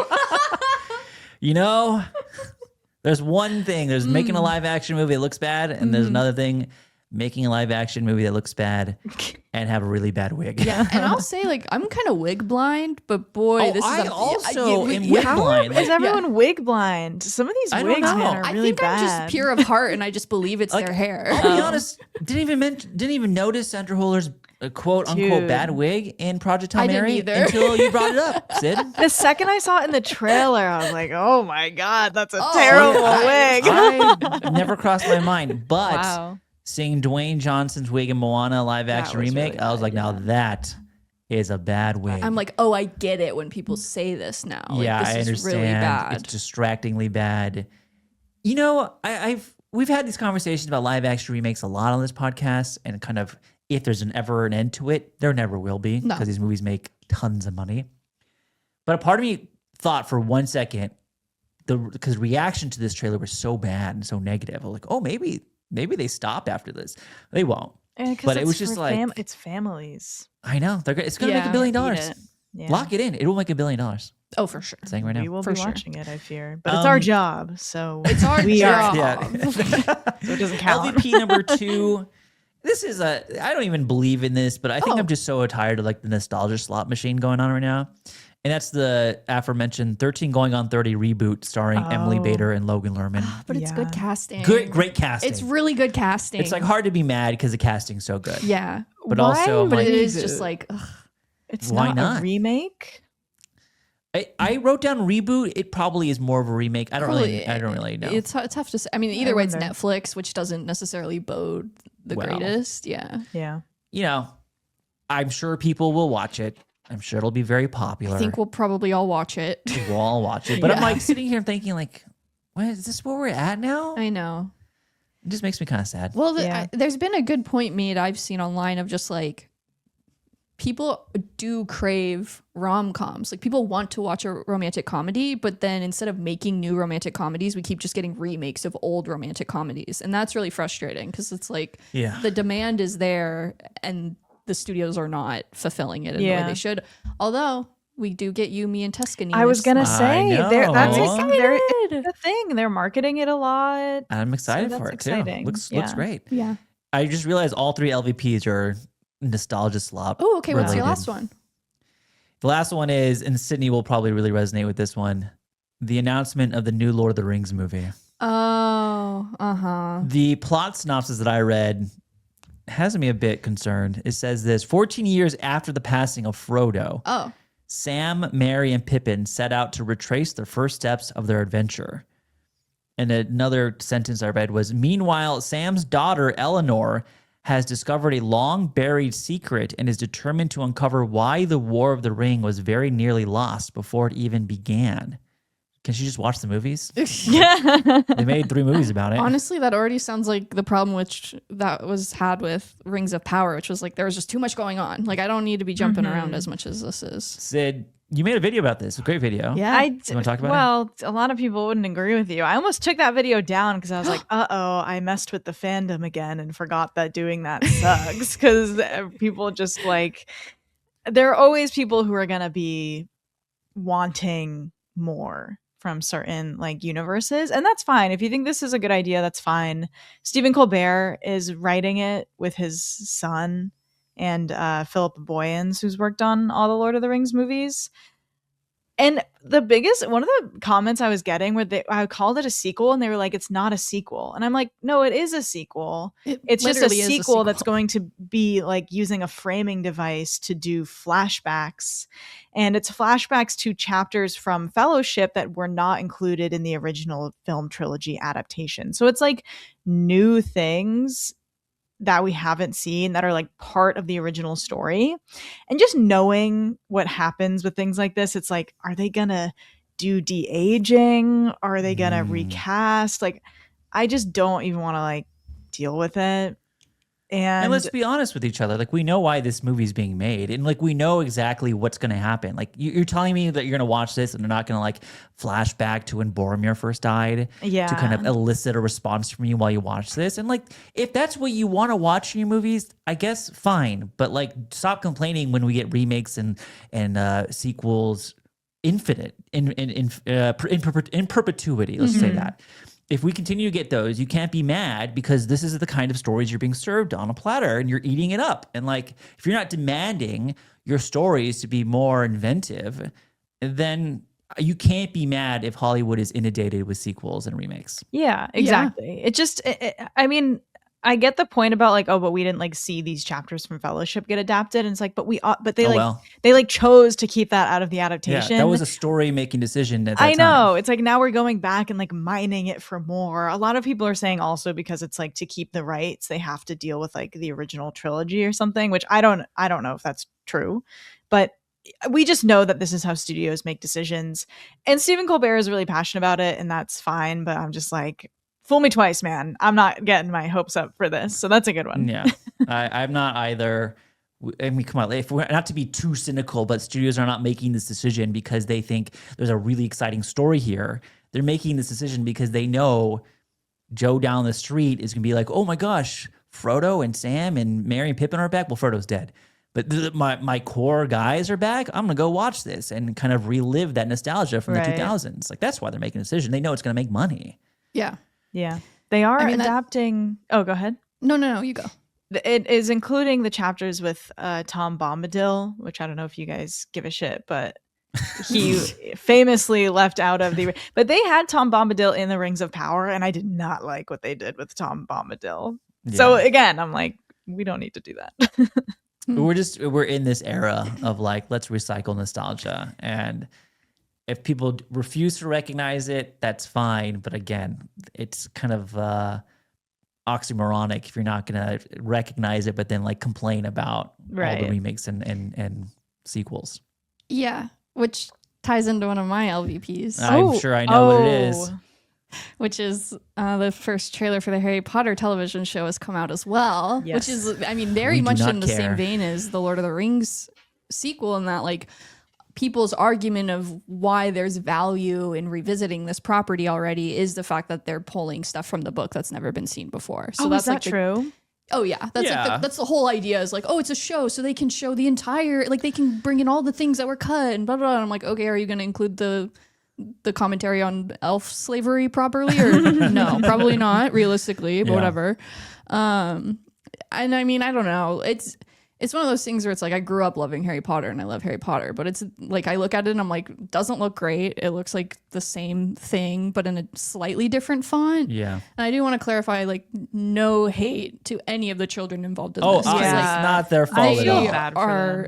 I feel bad for them in the moment, and I feel bad for them because they will live with a lifetime of being asked why they were involved in something like this. And they're arguably too young to understand the long-term implications of that. Yeah. And I think that's a huge bummer.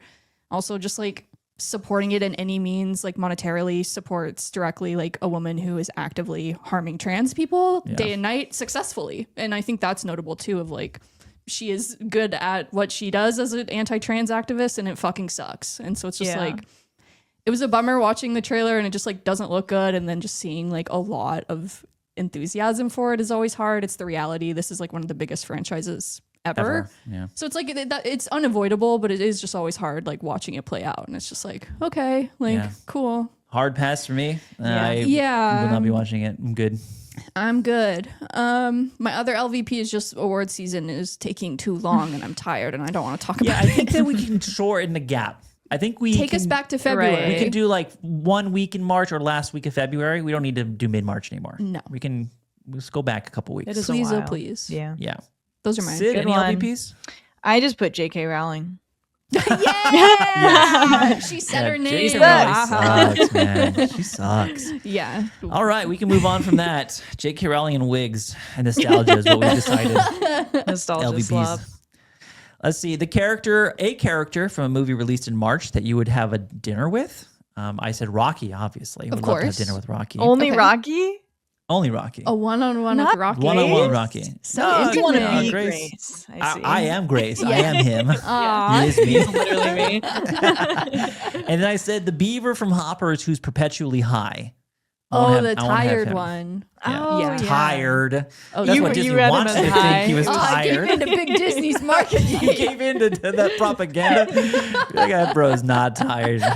Well, he probably is because he's high. Yeah, maybe. Yeah, he's relaxed. Relaxed. I want to have dinner with him. We'll have some munchies. Okay, but separately, not them together. No, not with Rocky. Okay. That's a different date. I see. What about you, Claire? I've constructed a dinner party. Okay. Oh.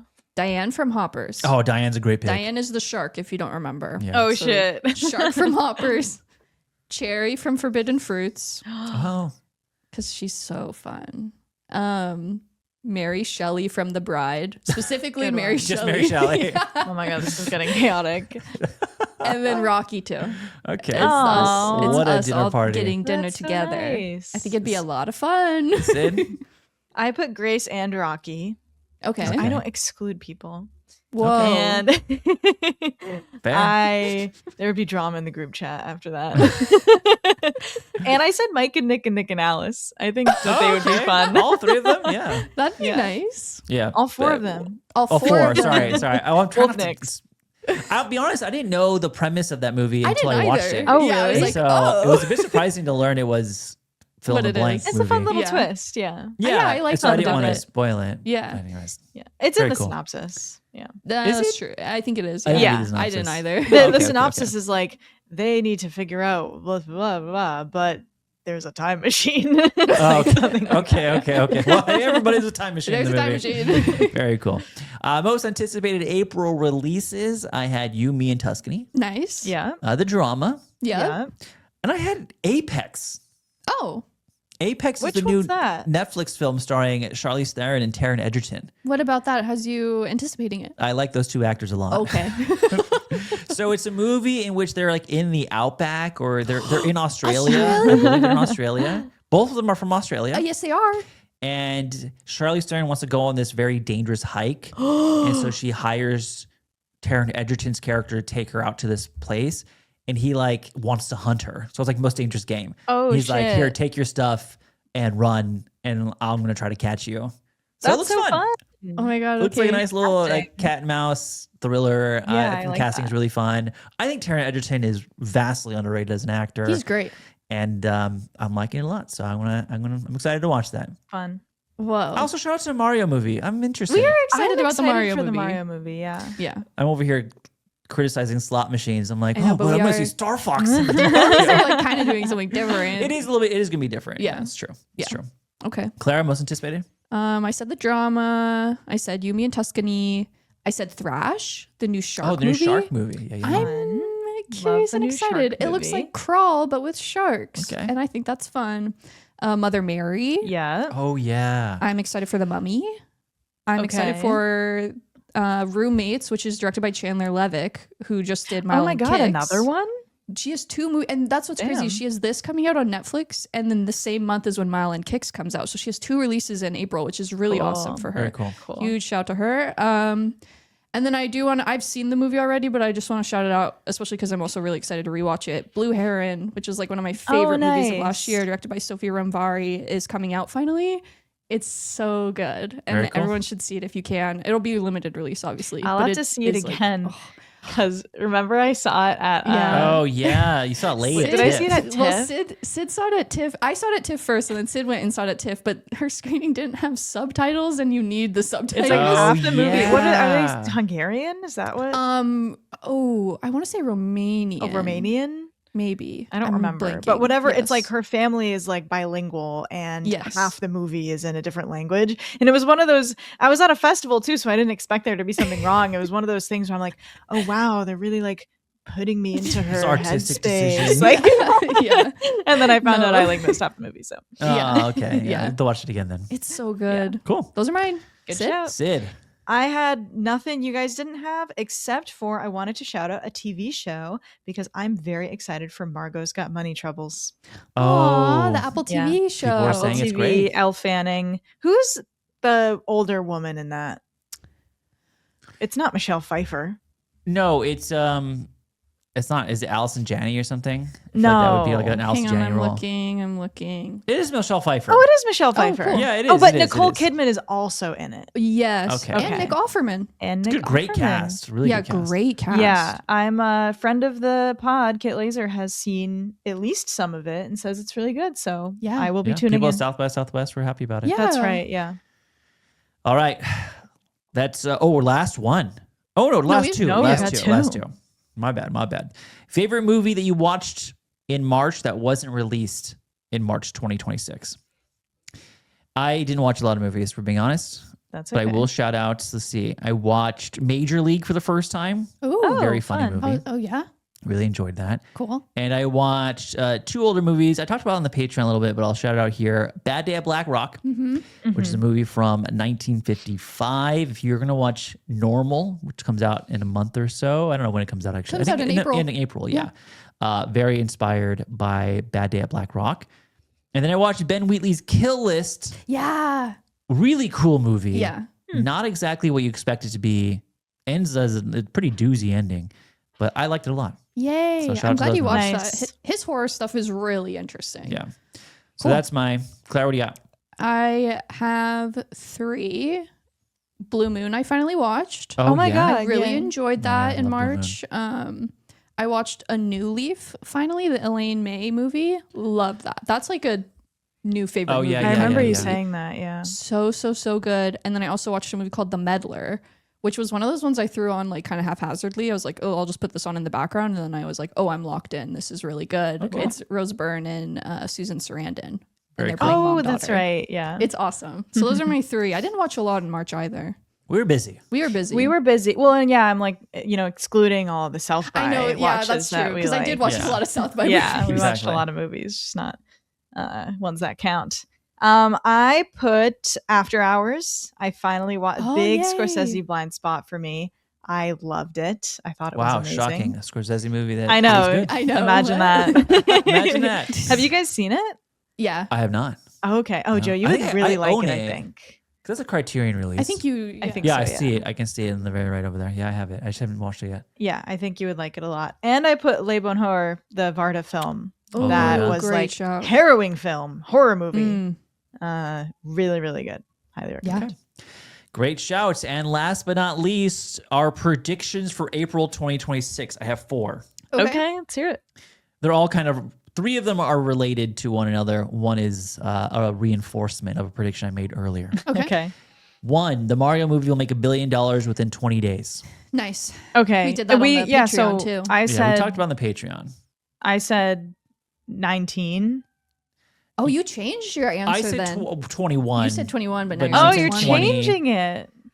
I'm barely by a day. that I just want a nice allowed? I don't think round that's whole allowed. number. It's allowed. Of It's course allowed. That's fine. I mean, this will come out before that episode. Yeah, it will. Yeah. true. So you That's are true. saying you said 19. And I Claire said said 18.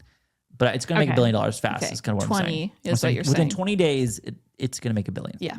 And then I said, as a follow up, 2 movies in April will make $1 billion. Oh. Mario Oh.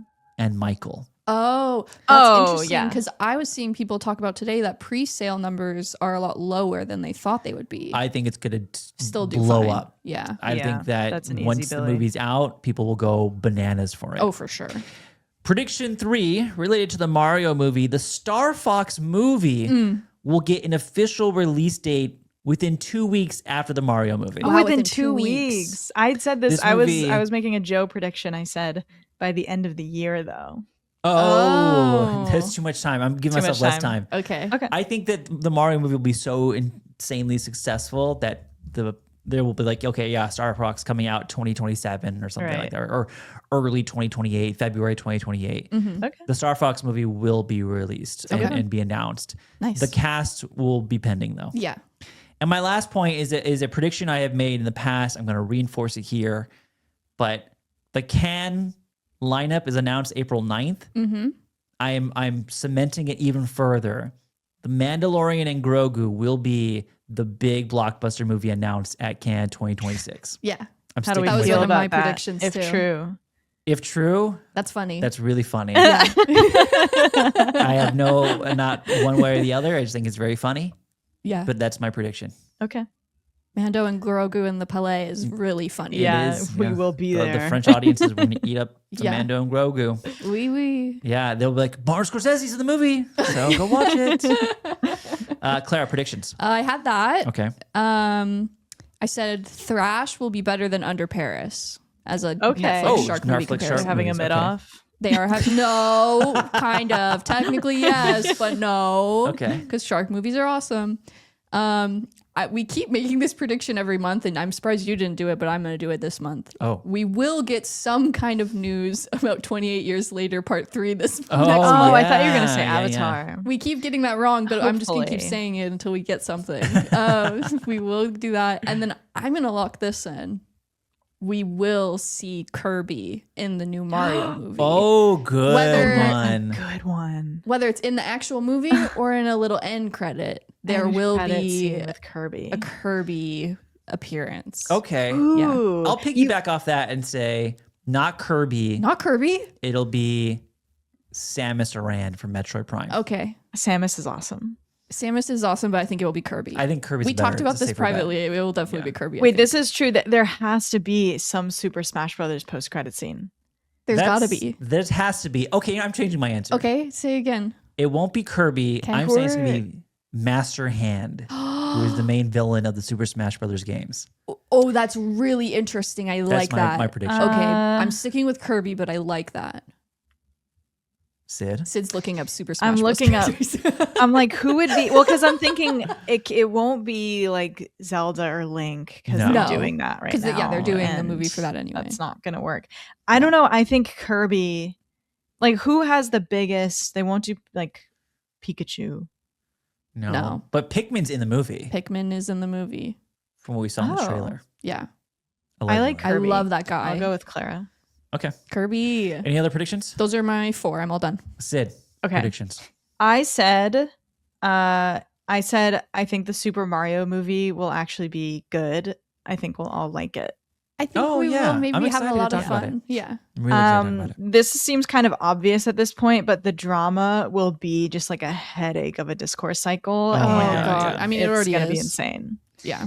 And I said Mother Mary, I think, will end up with a mid 60s critic score and an audience score in the 40s. Whoa. Interesting. I think it's going to be Interesting. divisive. That's what I'm predicting. in a good way? I You think we'll like in it? a good way. I think we will like it. I'm excited to watch Mother Mary. I Me don't too. know much about it, to be honest, but I I don't like the either. cast a lot. But I'm it's David excited. Lowery. Like, I can just see it being like one of those. You know? Yeah. Oh, the Christopher's comes out in April as well. Yeah, it does. I'm really I love excited for Christmas. people to see that. That's That a was a great great one. movie. It's really good. All right. Yeah. Cool. Wow, that was really crazy. To superlatives we just did. Yeah. All the recap of March is now done. We love Uh-huh. yapping. We talked and talked and talked. Okay, we're not done talking though. We have a We few have more to things do more to do. things. We're going to pivot to a very quick and brief South by Southwest 2026 recap. It'll be just a round robin. We'll mention some movies we like, some movies that you need to have on your radar.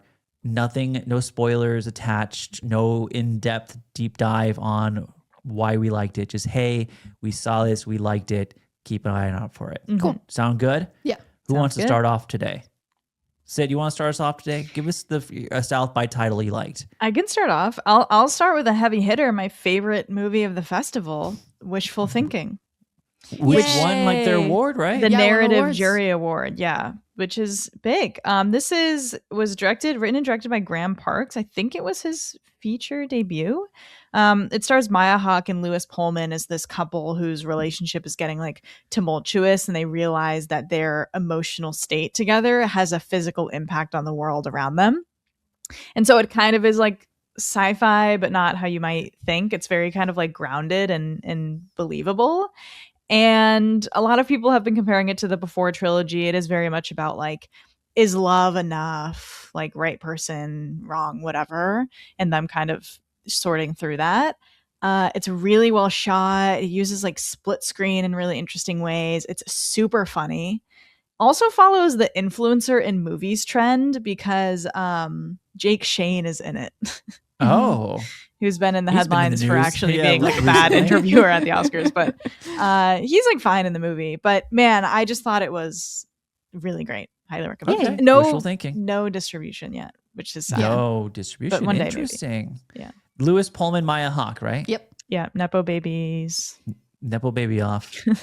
Who is the bigger Nepo baby? It's Maya Hawke. Yeah, it is. Okay, go. Mine, I will shout out. Oh boy. Do you want to do an obvious one or a fun one? Ooh, that's kind of fun. I'm going to shout out a fun one first. Okay. I saw a movie called Drag Yeah, you did. Oh my at South by God, Southwest, yeah. directed by Raviv Ullman and Greg Nitzer, hopefully I said that right. It stars Lizzie Kaplan, Lucy DeVito, Nepo baby, John Stamos.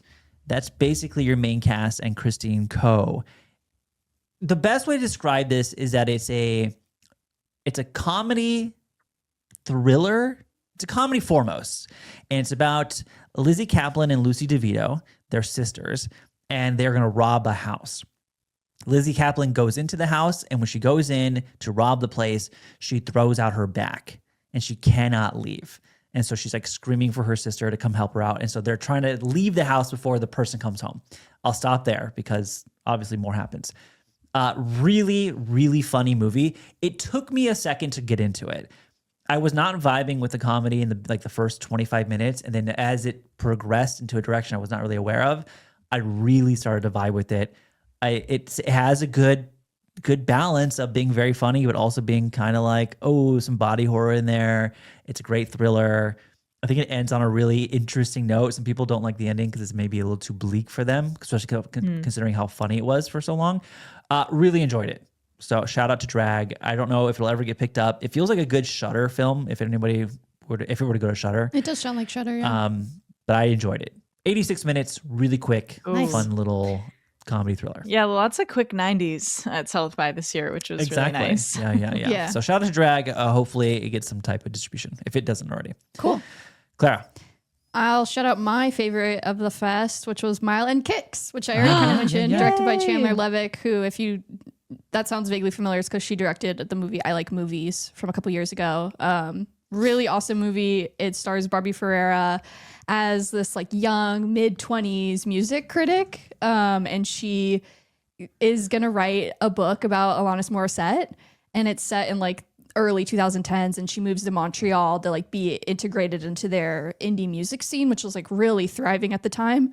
And while she moves there and she's trying to write her book, she like kind of falls in with this little grungy indie band, which is led by this guy named Stanley Simons as the actor. And then also Devin Bostick is in it. And if that sounds familiar, that's because he's Roderick in the Diary of a Wimpy Kid movies. Boy, is he looking good. He looked really War good. of the Worlds. Oh, yeah. Well, don't talk about that. But he was in that movie too. He was in that movie. But yeah, so she's basically like, it falls in with the band. The band is like kind of that expected like stereotype of like indie boy rock, like kind of douchebaggy guys. And then she's like trying to figure herself out in the midst of all this. It's just kind of like a good like loser girl core type of movie. Like the characters are deeply flawed, but they get to explore why they're so flawed. And I really, really enjoyed it. Yeah. Great. Yeah, Cool. I liked it too. Chandler Levick is really good at like hitting that balance Yeah. with the characters. My turn. Very exciting. The Now year of your Chandler turn. Levick. Um,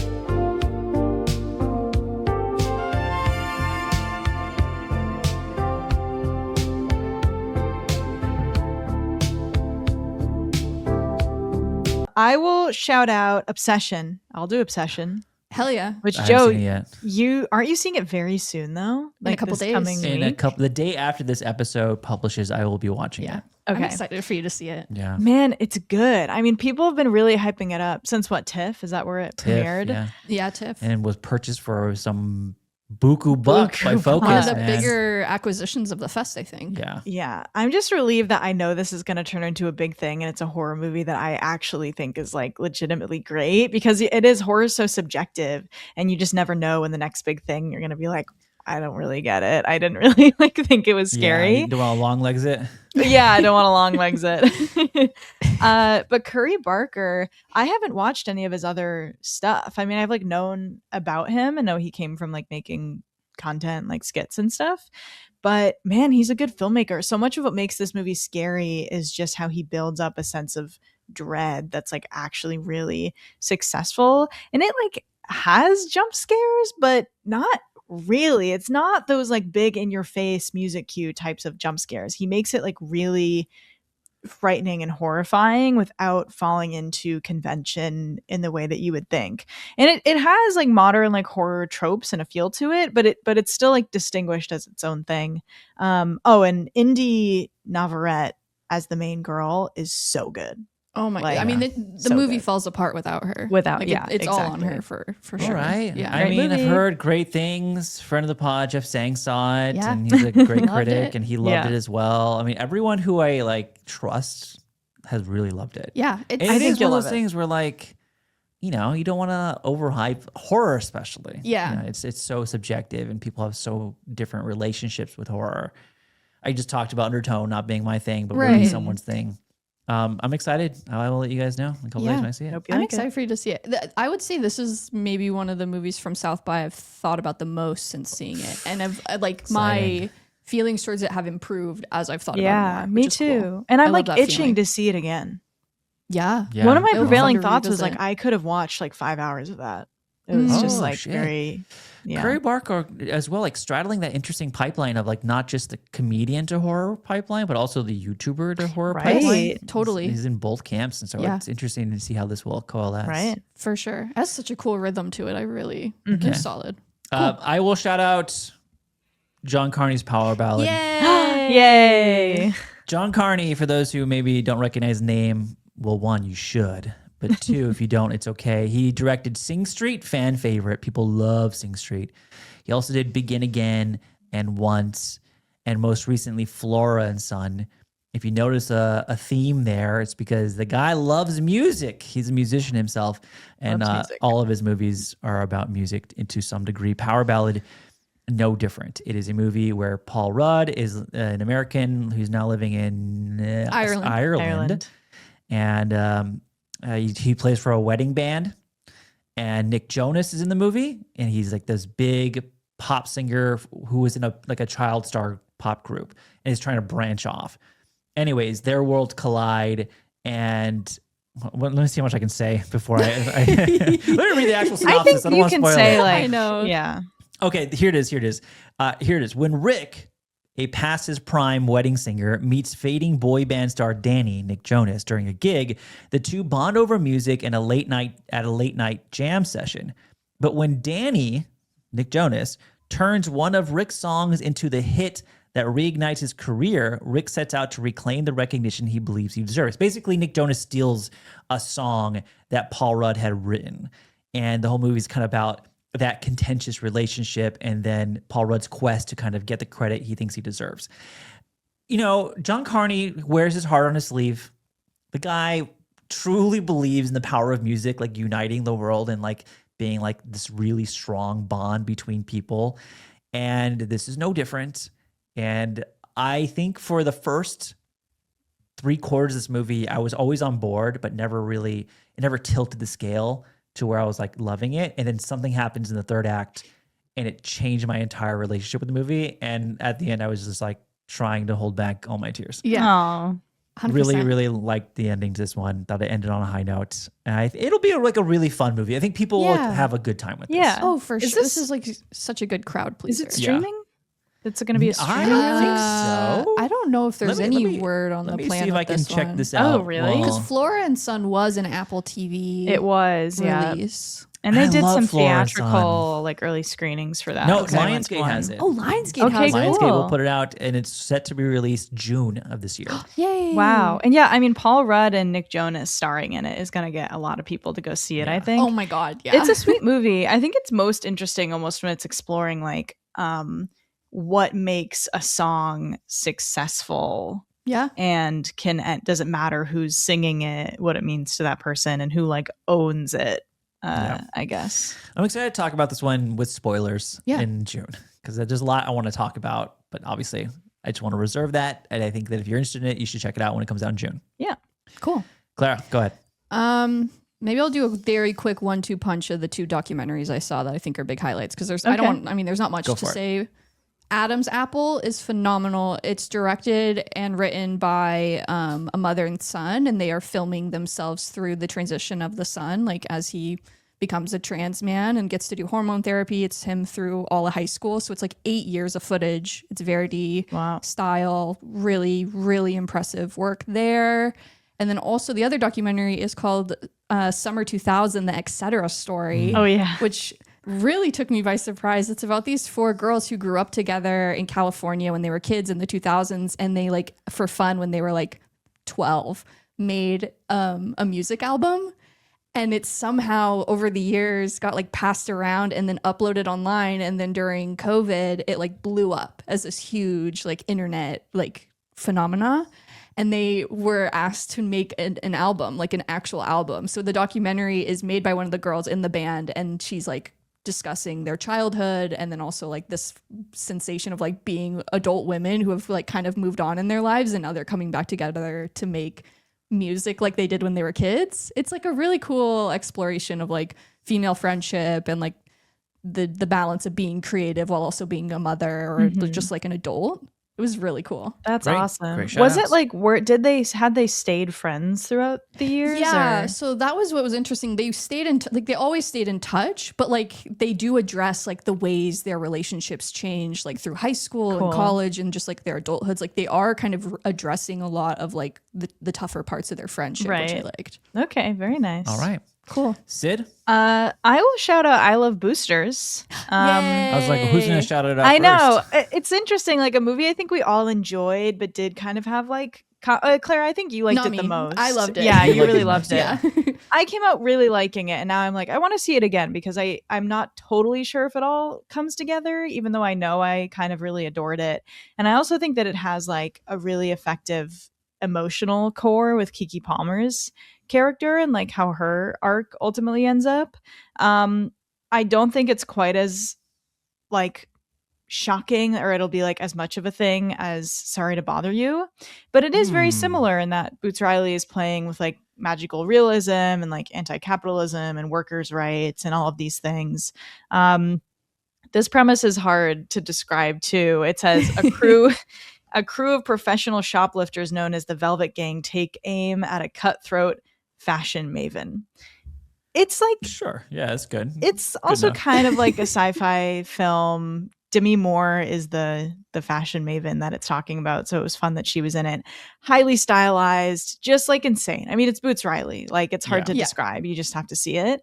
But I had a really great time with it, and I think people will like it. Yeah.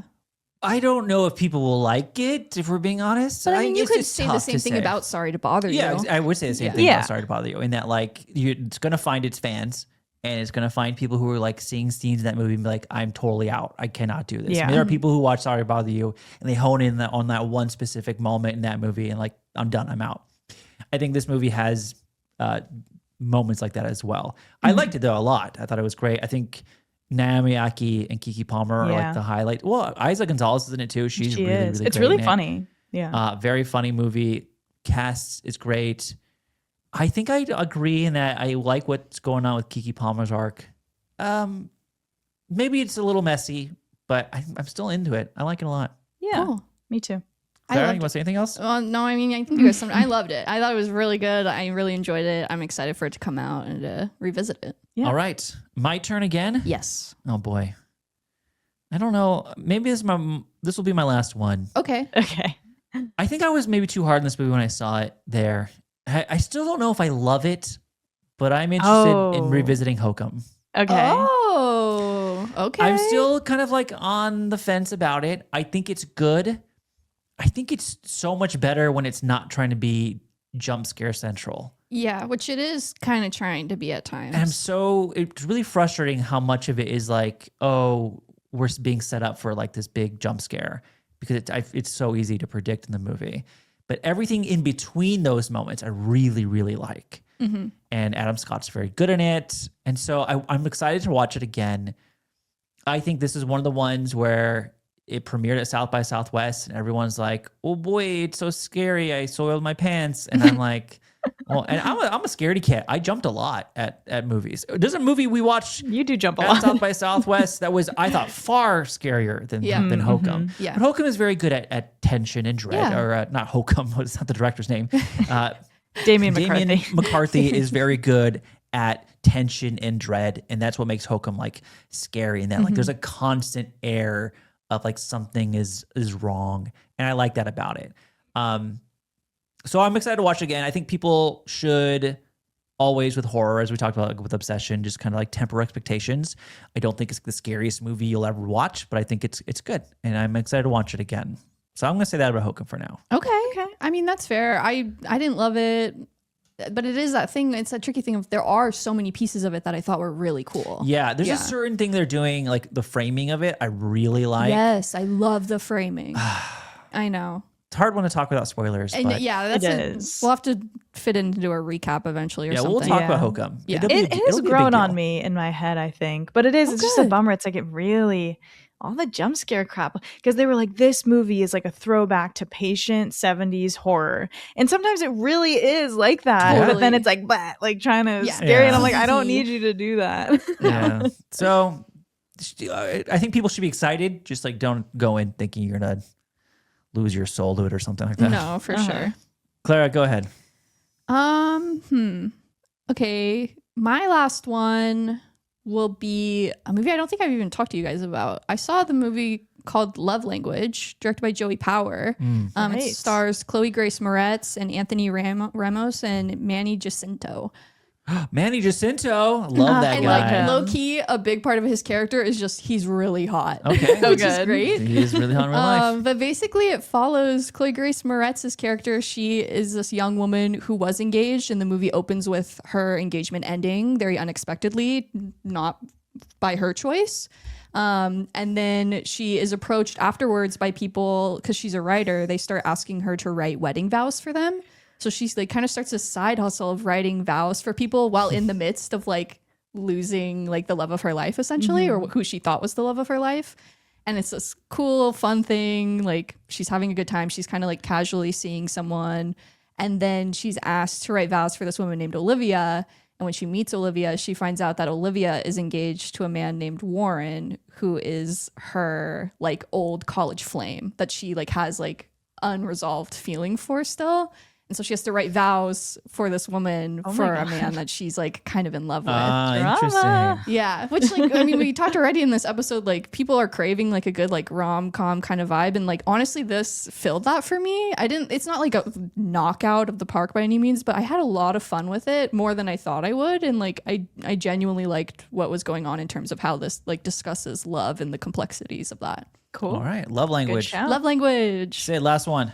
I will end by shouting out the movie Downbeat that we heard about we ran into one of their producers. He also produced Kill Me with Charlie Day that none of us got to, but we heard really good things about. So hopefully I think neither of them have distribution right now. Downbeat definitely doesn't. But I do want to shout it out in case it does get picked up.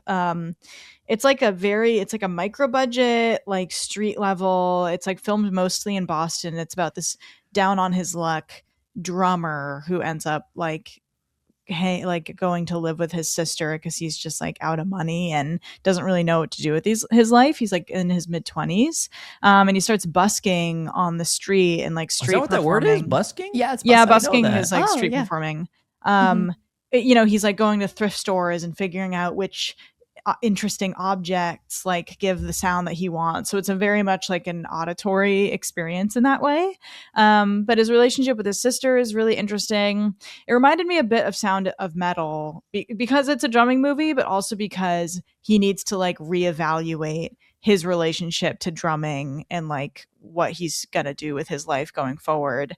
I don't know, just like a neat little film. I thought it was really good, especially like impressive what they did with like probably like $2. So perfect. Highly recommend.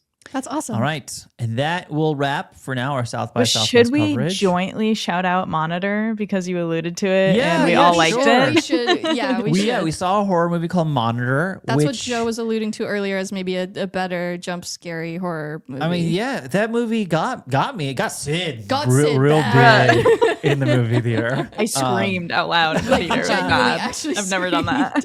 I don't know if it's been picked up. I don't know if it has distribution or not. I'm not sure it has. I don't think it does. it was a short film, and now they've made it into a feature, which is exciting. Which you can tell as well. Which you can tell as well. The But lead it's is cool. Brittany O'Grady. Wasn't she in The White Lotus? Is that what her biggest thing has been? But she was in It's What's Inside too. Okay. Oh, okay, that movie cool. was popular. So Monitor essentially is The Ring.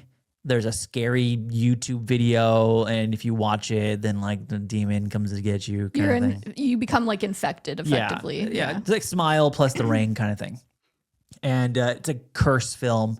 And like all curse films, it goes kind of down a predictable path. But up until that point, I was really on board. Yeah. I thought it was a really effectively scary film. Well, and the premise is so interesting because it's a way to make that concept like more contemporary, in that the main character is a social media moderator, and so that's how she views the film herself. Is the video is flagged for moderation, and she has to watch everything to see if it is appropriate for the website.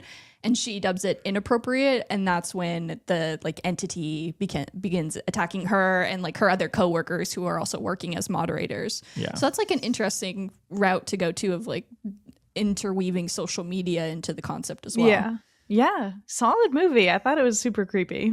Yeah, it was very fun. creepy. It was Yeah. fun. Yeah. Didn't love the ending, but I thought it was solid. Yeah. Yeah. All Sounds right.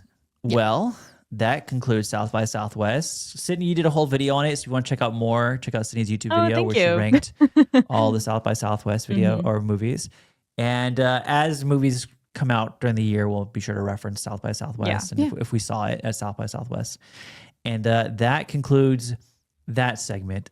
Now we're in our final segment of the episode. Longer episode today. Big Sorry, boy everyone. episode.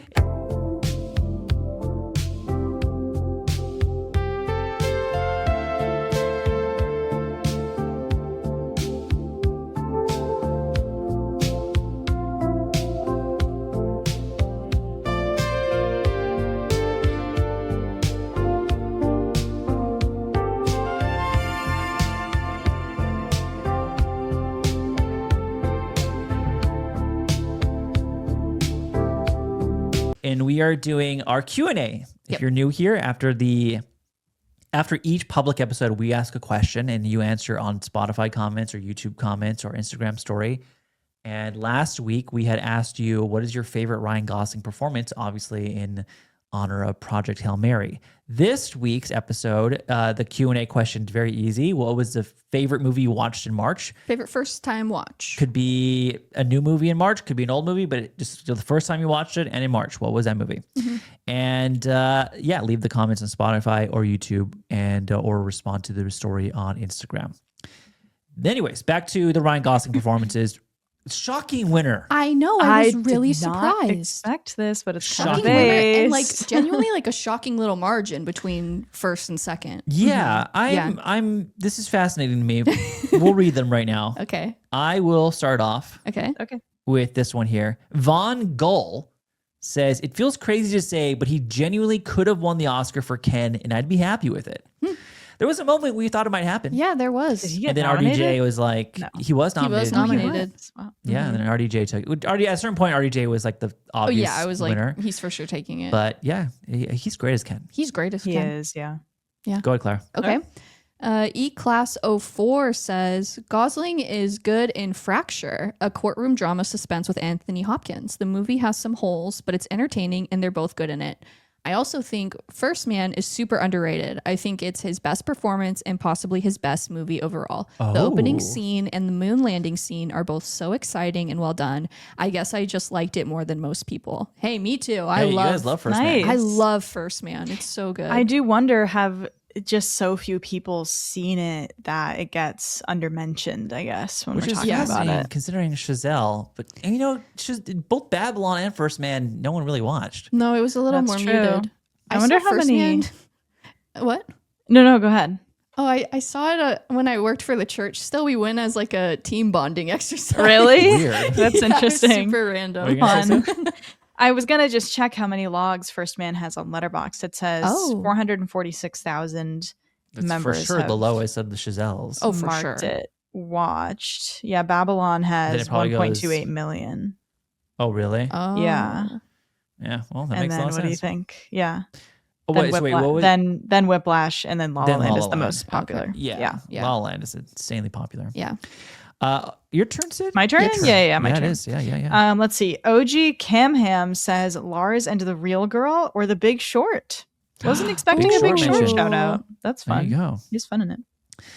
Niall Fjord, there's just an image of Ryan Gosling as Beavis from Beavis and Butthead. Yeah. And this is a reference to the SNL skit in which I'll set the scene very quickly. Keenan is being interviewed by, I forget that comedian's name. Oh, she's funny. She's very funny. I don't know her name. I don't know her name. Anyways, the skit is there's an interview happening. There's a live audience, and Ryan Gosling is Beavis, and he's like, "Excuse me, there's someone dressed as Beavis in the background, and it's Ryan Gosling." But It's he's playing it totally straight. Yeah. Very He's serious, like, yeah. like, He's I'm like, so sorry. and very funny skit. Highly recommend watching it. He has to be Great. one of the best SNL hosts because Oh, he he's breaks so so funny. often too, which is so funny. Yeah, But Yeah. the Papyrus sketch is an all-timer. That's on here. I will tell you what, there are multiple SNL skits That being makes mentioned. sense. Really? It makes Yeah. sense. Because I was about to read one too. Meg Henderson too says, and what if I said him in the alien abduction SNL skits with Kate McKinnon? And So fucking funny. So fucking funny. Those So are funny. so funny. Him trying to not break the entire time is So Yeah. good. it's the best. Oh, Kate it's McKinnon's so good. hilarious. Yeah, and that skit, she's like just firing on all cylinders. Yeah, 100%. My turn? Yeah. Okay, that Cyprio Micali, sorry Nice if job. that's not what that is, says Half Nelson is one of the best male performances of all time. I don't think Goss Whoa. will ever top that one. Wow. Oh, I'll have to watch okay. it. I don't know if I agree, but he's really good in it. So I need to watch understand. I that. know where you're coming Interesting. from. Jesse Carmona said, personally, I think he gets to shine in the Fall Guy post Barbie, even though the movie itself isn't perfect. I also think he's amazing in Crazy Stupid Love. So I just really prefer when he gets to be a little comedic with his roles. Yeah. Yeah. The guy's naturally just fucking hilarious. He's so funny. Yeah. He knows what Yeah. he's doing. Clara? Mystic 516 says, I feel like The Place Beyond the Pines is so underrated and not talked about enough. Yeah. I agree. We love it here. We love it We here. do. love it here. Good movie. Yeah. Great movie. Emily Judd says safety not guaranteed, just getting buried in this list is criminal. That's a top tenner for me. Of all time? Safety not guaranteed? What movie is that? No. I don't know what familiar with that that is. one. Is it a show? That must be is it an a earlier is it one? a skit? Wait, isn't that a movie with the Duplass brother, or is that a different movie? Oh, wait, that does sound familiar. yeah. 2012 sci-fi comedy. Yeah, is he in this? Safety not guaranteed? Is he in this? I don't see that I he's don't in this. See that he's in this either. Yeah, this is There- the Colin Trevorrow, Aubrey Plaza, Mark Duplass, Jake Johnson movie. It's a movie where like Mark Duplass has put up a flyer saying, "Hey, I need help with the time machine. I'm only being serious. Safety not guaranteed." And it's about like that. Just like it's a comedy drama. Yeah. Dramedy. There's no one named Ryan in that movie. So is there like a Ryan Gosling movie with a title similar to that? Ryan Gosling filmography. I'll double check know. and see. Let's investigate. Because I want to make sure we're getting this right for our user here. Well, that is what they wrote down. You know what? I can't imagine what they're mixing it up with right now. You can't imagine? I'm I not don't- totally sure. I'm going to either. read his filmography. You let me know what he could be referring to. Frankenstein and Me, Remember the Titans, The Believer, Murder by Numbers, The Slaughter Rule, The United States of Leland, The Notebook, Stay, Half Nelson, Fracture, Lars and the Real Girl, Blue Valentine, All the Good Things, Regeneration, Crazy Stupid Love, Drive, Ides of March, Place Beyond the Pines, Gangster Squad, Only God Forgives. Maybe Only God Forgives? I don't know. White Shadow, Lost River, The Big Short, Nice Guys, La La Land, Song to Song, Blade Runner, First Man, Gray Man, Barbie, Fall Guy, Actor, or Project Hail Mary. I don't know, I don't man. know. Maybe it's an issue with maybe the question was misunderstood. Let us know if you're listening. Maybe. I want to know what Maybe, your yeah, answer. maybe. Sure. I mean, trying to think, is there like a Ryan in this movie? No, I checked. I don't think there's like an actor that's like similar. What is there? Maybe he got him confused with Jake Johnson. That could be. Maybe. I don't know. I don't know. All right. Let us know if you can. Okay. Now it's my Who turn. read that one? I think I read that one, so it's your turn, it's your Joe. turn. Okay. I was like, I didn't read that one. I don't think I did. Okay, my turn. I guess I will read. Oh, so many to choose from here. Gunny Bun said, while I love The Fall Guy and Project Hail Mary, gotta give favorite Gosling to Barbie. Movie falls on its face if him and Robbie don't lock in. They do and gave us Barbenheimer as a result. That's so true. Yeah, I agree. Very true. Jack Rayering says, you guys didn't mention it, but Ides of March Oh, I thought is you were my saying Safety Not favorite. Guaranteed. No, that'd be crazy. Secret Ryan Gosling movie. But Ides of March is my fave. I'm from Cincy, where much of it is shot, which makes me biased, but it's the best political thriller of my lifetime and has an unrivaled cast. Wow. That's huge. George Of your Clooney directed lifetime. that. Oh, he directed it too? I haven't I seen believe it. so, yeah. But I remember it being a big thing. I remember it being a thing. Yeah. Yeah. I've never seen it. So I don't know. Oh, okay. I can only think of the poster. Yeah, Right, It was holding like, the Time magazine. It's yeah. like half his face. Yeah. Good poster. Yeah. Spelt Neil says, low key, no bad performance. Maybe an Only God Forgives. I just hate that movie. Aw, I get it. I haven't seen that one either, but I know it's get it, I get divisive. it. Let's see. Flute Loop said, I always love coming across the video of 12-year-old Ryan hip-hop dancing in purple sequins. La La Land doesn't suffice for such moves. Moves? I think I probably Oh, meant okay. moves. Oh, doesn't suffice for such moves. I see. Yeah. Oh, yeah. I don't think I've seen this video of Ryan Gosling dancing. Oh, it's great. But I will have to check it out. He's a little star. Cool. Okay, this was my favorite one to write down. Nate says, I really liked Fall Guy, but maybe that's mostly because it was the first movie date I had with my now wife. Oh, That's so cute. Oh my so God. romantic. Thank you for sharing, Nate. love that. I was writing them down last night in bed and I read that and I was like, hee. Oh, kicking your feet. It's a good one. And it is kind of a romantic movie. It yeah, is. it's a date movie for It sure. is a perfect date movie. Yeah. Yeah. I like. I've turned on the Fall Guy. I like that movie. That is a good Yeah, movie. it was a fun project. Yeah. Okay. Let's see. Thirsty Ghostface says, my favorite film that happens to feature Ryan Gosling, The Big Short. My favorite Ryan Gosling performance, hands down, The Place Beyond the Pines. Yeah, that's I'm a good. glad Big That's a Short- good way to put it. Oh yeah, Place Beyond the Pines is great. I'm glad Big Short is getting shouts right now. Yeah, I got Yeah, quite a me few. too. I get. I get, love that movie. Unfairly mad when people are like, "I hate this movie because I didn't get it." I'm like, skill issue. Yeah. Maybe. Yeah. I'm just saying, man. I'm just saying. Money's tricky. Yeah, it's complicated. Yeah. The housing crash was a complicated time. Freya said, The Notebook. There's something soft and gentle yet passionate in his performance that I feel he lost slightly as he started getting cast in more macho roles. His line delivery of "It still isn't over" is engraved in my mind forever. Oh, that's beautiful. I like that. I'm glad that I got do a as shout. well. Yeah, good shout. We like The Notebook. Yeah. Yeah. Go on, Claire. Okay. Shrimp 2026 WW says, easily crazy stupid love, but also shout out the Papyrus SNL skit. Papyrus. Yeah. Papyrus. I know what you did. It's so funny. Let's see. Jimmy's World says Lars and the Real Girl and Blade Runner 2049. Don't make me choose. Also Drive.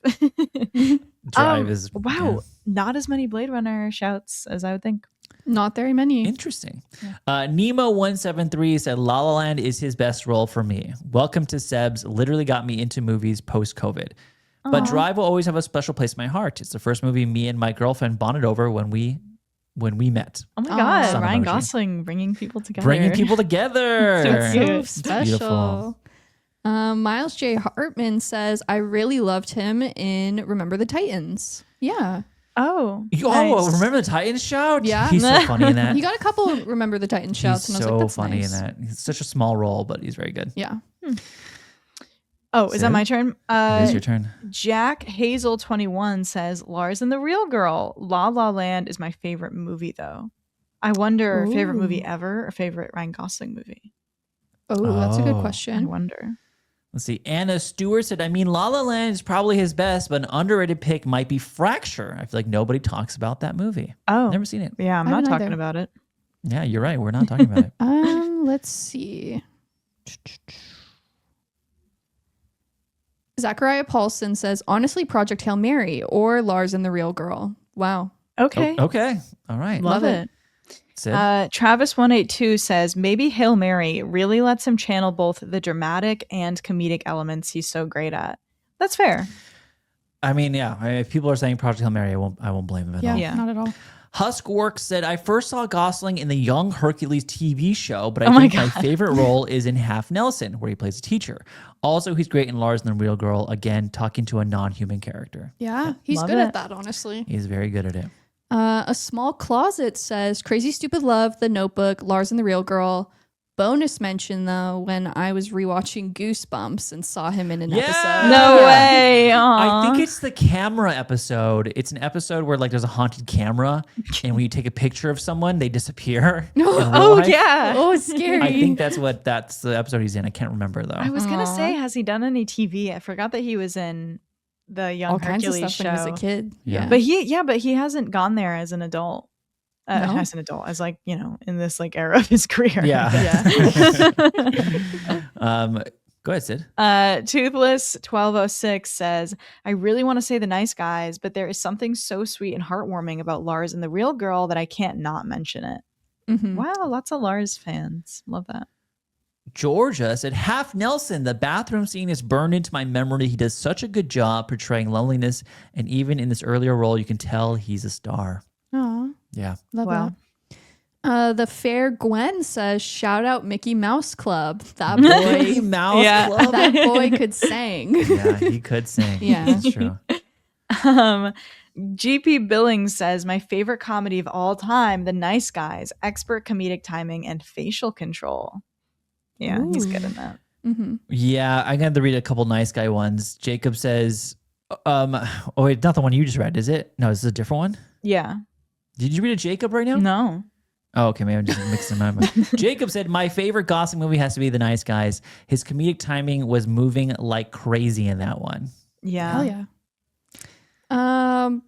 Montano J97 says, gotta be Drive, but Blue Valentine is up there for sure. Oh, Blue Yeah. Valentine shout. We took longer than I thought we get Blue I love Valentine. Blue Valentine. There are a couple shouts. Andrew Love says it's got to be Noah Calhoun. I think that's funny because I'm like, I don't think anyone from The remembers. Notebook? I know. I'm like, I Yeah. don't think anyone's like, oh yeah, Noah Calhoun, like Yeah, iconic character. But he was good as Noah. I really like that performance. Hell yeah. I was checking the Spotify comments on Spotify again, and I just read the safety not guaranteed one. Yeah. I wonder what movie this person's I referencing. know. It's gonna Oh bother yeah, me. can so you I- check? I know. Can you check it off? Because I lost it because I was looking for what the movie was. I just think it's so fascinating. I'm like, what movie could this possibly be? I know. Okay, let's see. I want to check. I want to check for a specific movie, but I couldn't find it. Jason said, The Place Beyond the Pines is my favorite Gosling performance. Shout out to all his other performances. He is fantastic in everything he does. He really is. Yeah. Yes. Yeah. Dylan44489 says, my favorite Ryan Gosling movie is actually Murder by Numbers. I know it's Whoa, not, I know. I Murder was by like, Numbers. I was like, I know it. Well, then he says, I know it's not necessarily the best film ever, but I just really enjoy it and have put it on several times. I love the early 2000s Law and Order episode vibes. Ryan Gosling and Michael Pitt have a very interesting homoerotic relationship in the film. That's true. And I think all the scenes between them are genuinely really great. Ryan's charisma works perfect for him being a villain, and I'd like to see him tap into that again. I just enjoy Sandra Bullock doing whatever too. Yeah. Cool. Fascinating. I've Shout never out seen Murder that. by I should watch Numbers. that seen that. someday. It's a interesting movie. ahead, Sid. Sharmi Lamdy says, loved him in The Fall Guy, and not just because he rages to All Too Well. I forgot about that. That was funny. Oh, my yeah, God. that's right. Yeah. That movie's awesome. Yeah. This is the comment I was looking for. I think it was added kind of late to the Spotify comments, but it made me laugh really hard. It says, Ryan Gosling, in parentheses, La La Land, really put a lot of effort into Project Hail Mary, in parentheses, La La Land. I think this is really, in parentheses, La La Land, could go down as his best work, in parentheses, La La Land. That's Yeah. funny. That reminds me of think, the Oscars anonymous thing where they were like, Diane Warren has been trying for so long. She's so talented and she really deserves this. I'm voting for Golden. Yeah. Oh, that was rough. Yeah, he is very talented. And, La La Land is not a boring answer. It's a great answer. Yeah. No, not at all. Diego Rios says Song to Song, and then the blue heart emoji. Whoa, underrated Song to underrated Song performance and movie. Yeah, I'm not familiar with that movie. The not seen Terrence that. Malick one. Oh, shit. Cool. So that's how you know it's divisive. Yeah. Noah Howell said first. Oh, no, it's Did your you turn, skip Sid. me? Yeah, my bad. Watch Whoa. it. I got Quick, excited. read Noah Howells. I'll read Noah Howells. Don't worry, I got it here. Sugar Plum Larry says, for me, it's Blade. What a name. For me, it's Blade Runner 20. I love reading names and knowing that Joe's going to laugh like 2 seconds later. I know, it's so funny. For me, funny. it's Blade Runner 2049. After being so used to Gosling as a comedy actor, I'll never forget how subdued and sad his performance was. Very effective. Yeah, that's a good way to Great put show. That's the interesting thing about him is some people know him first as the Right. comedic roles, and then other people like know him first as the dramatic roles, and they're kind of like flip flopping, which I think is interesting. Noah Howell 124 said first man flies under the radar in Chazelle's filmography, but he's so good in it. Last round, by the way. Okay. Yeah, First Man is great. Yeah, Good one. Phenomenal movie. Jay Forrester says The Gray Man for me. All right. Hey, Okay, man, live hell your yeah. truth, Live your great truth. man Said lover. it. And you know what? You weren't the only one who said that, actually. So Oh, Really? couple great man shouts, huh? yeah. Okay. All right. Fair enough. There's a fan of something for everyone. Skyride Film says, I still think my favorite Gosling performance is from Lars in The Real Girl, but to be fair, he is still slightly outshined in that film by the Oscar-worthy performance by Bianca. Yeah. Bianca is his like sex Doll. doll girlfriend. For Got anyone it, who got hasn't it. seen it. She's great in the movie. She is. Insane All right. presence. We'll have to wrap up there. Ryan Gosling movie's not mentioned. Stay. No Gangster Squad fans out there? We got a gray man shout, but not Gangster Squad. Multiple Gray Man shouts. All good things, The Believer, The United States of Leland, The Slaughter Rule, Frankenstein and Mean, Nothing Too Good for a Cowboy. Yeah. The most mentioned movie, though, was The Nice Guys. 61 mentions. Pretty big margin from La La Land with 46 mentions. Lars and the Real Girl, 37 mentions. Barbie, Crazy Stupid Love, Project Hail Mary, Drive, BR 2049, then The Fall Guy, Papyrus SNL skit, and Place Beyond the Pines. Those wrap up your Ryan Gosling performances. Thank you so much to Nice. everyone who answered that question. Remember, for this week's question, very simple, your favorite watch of March 2026, new or old, but first time. And that's it. Long episode today. A lot of recaps. Next week, Mario.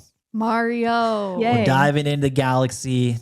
See what happens. Maybe we meet Kirby. Maybe we don't. We'll see We Yoshi. shall see. We'll see Yoshi. We'll see Fox McCloud. We'll hang out with those guys. That will be next week. And then obviously check out the Patreon.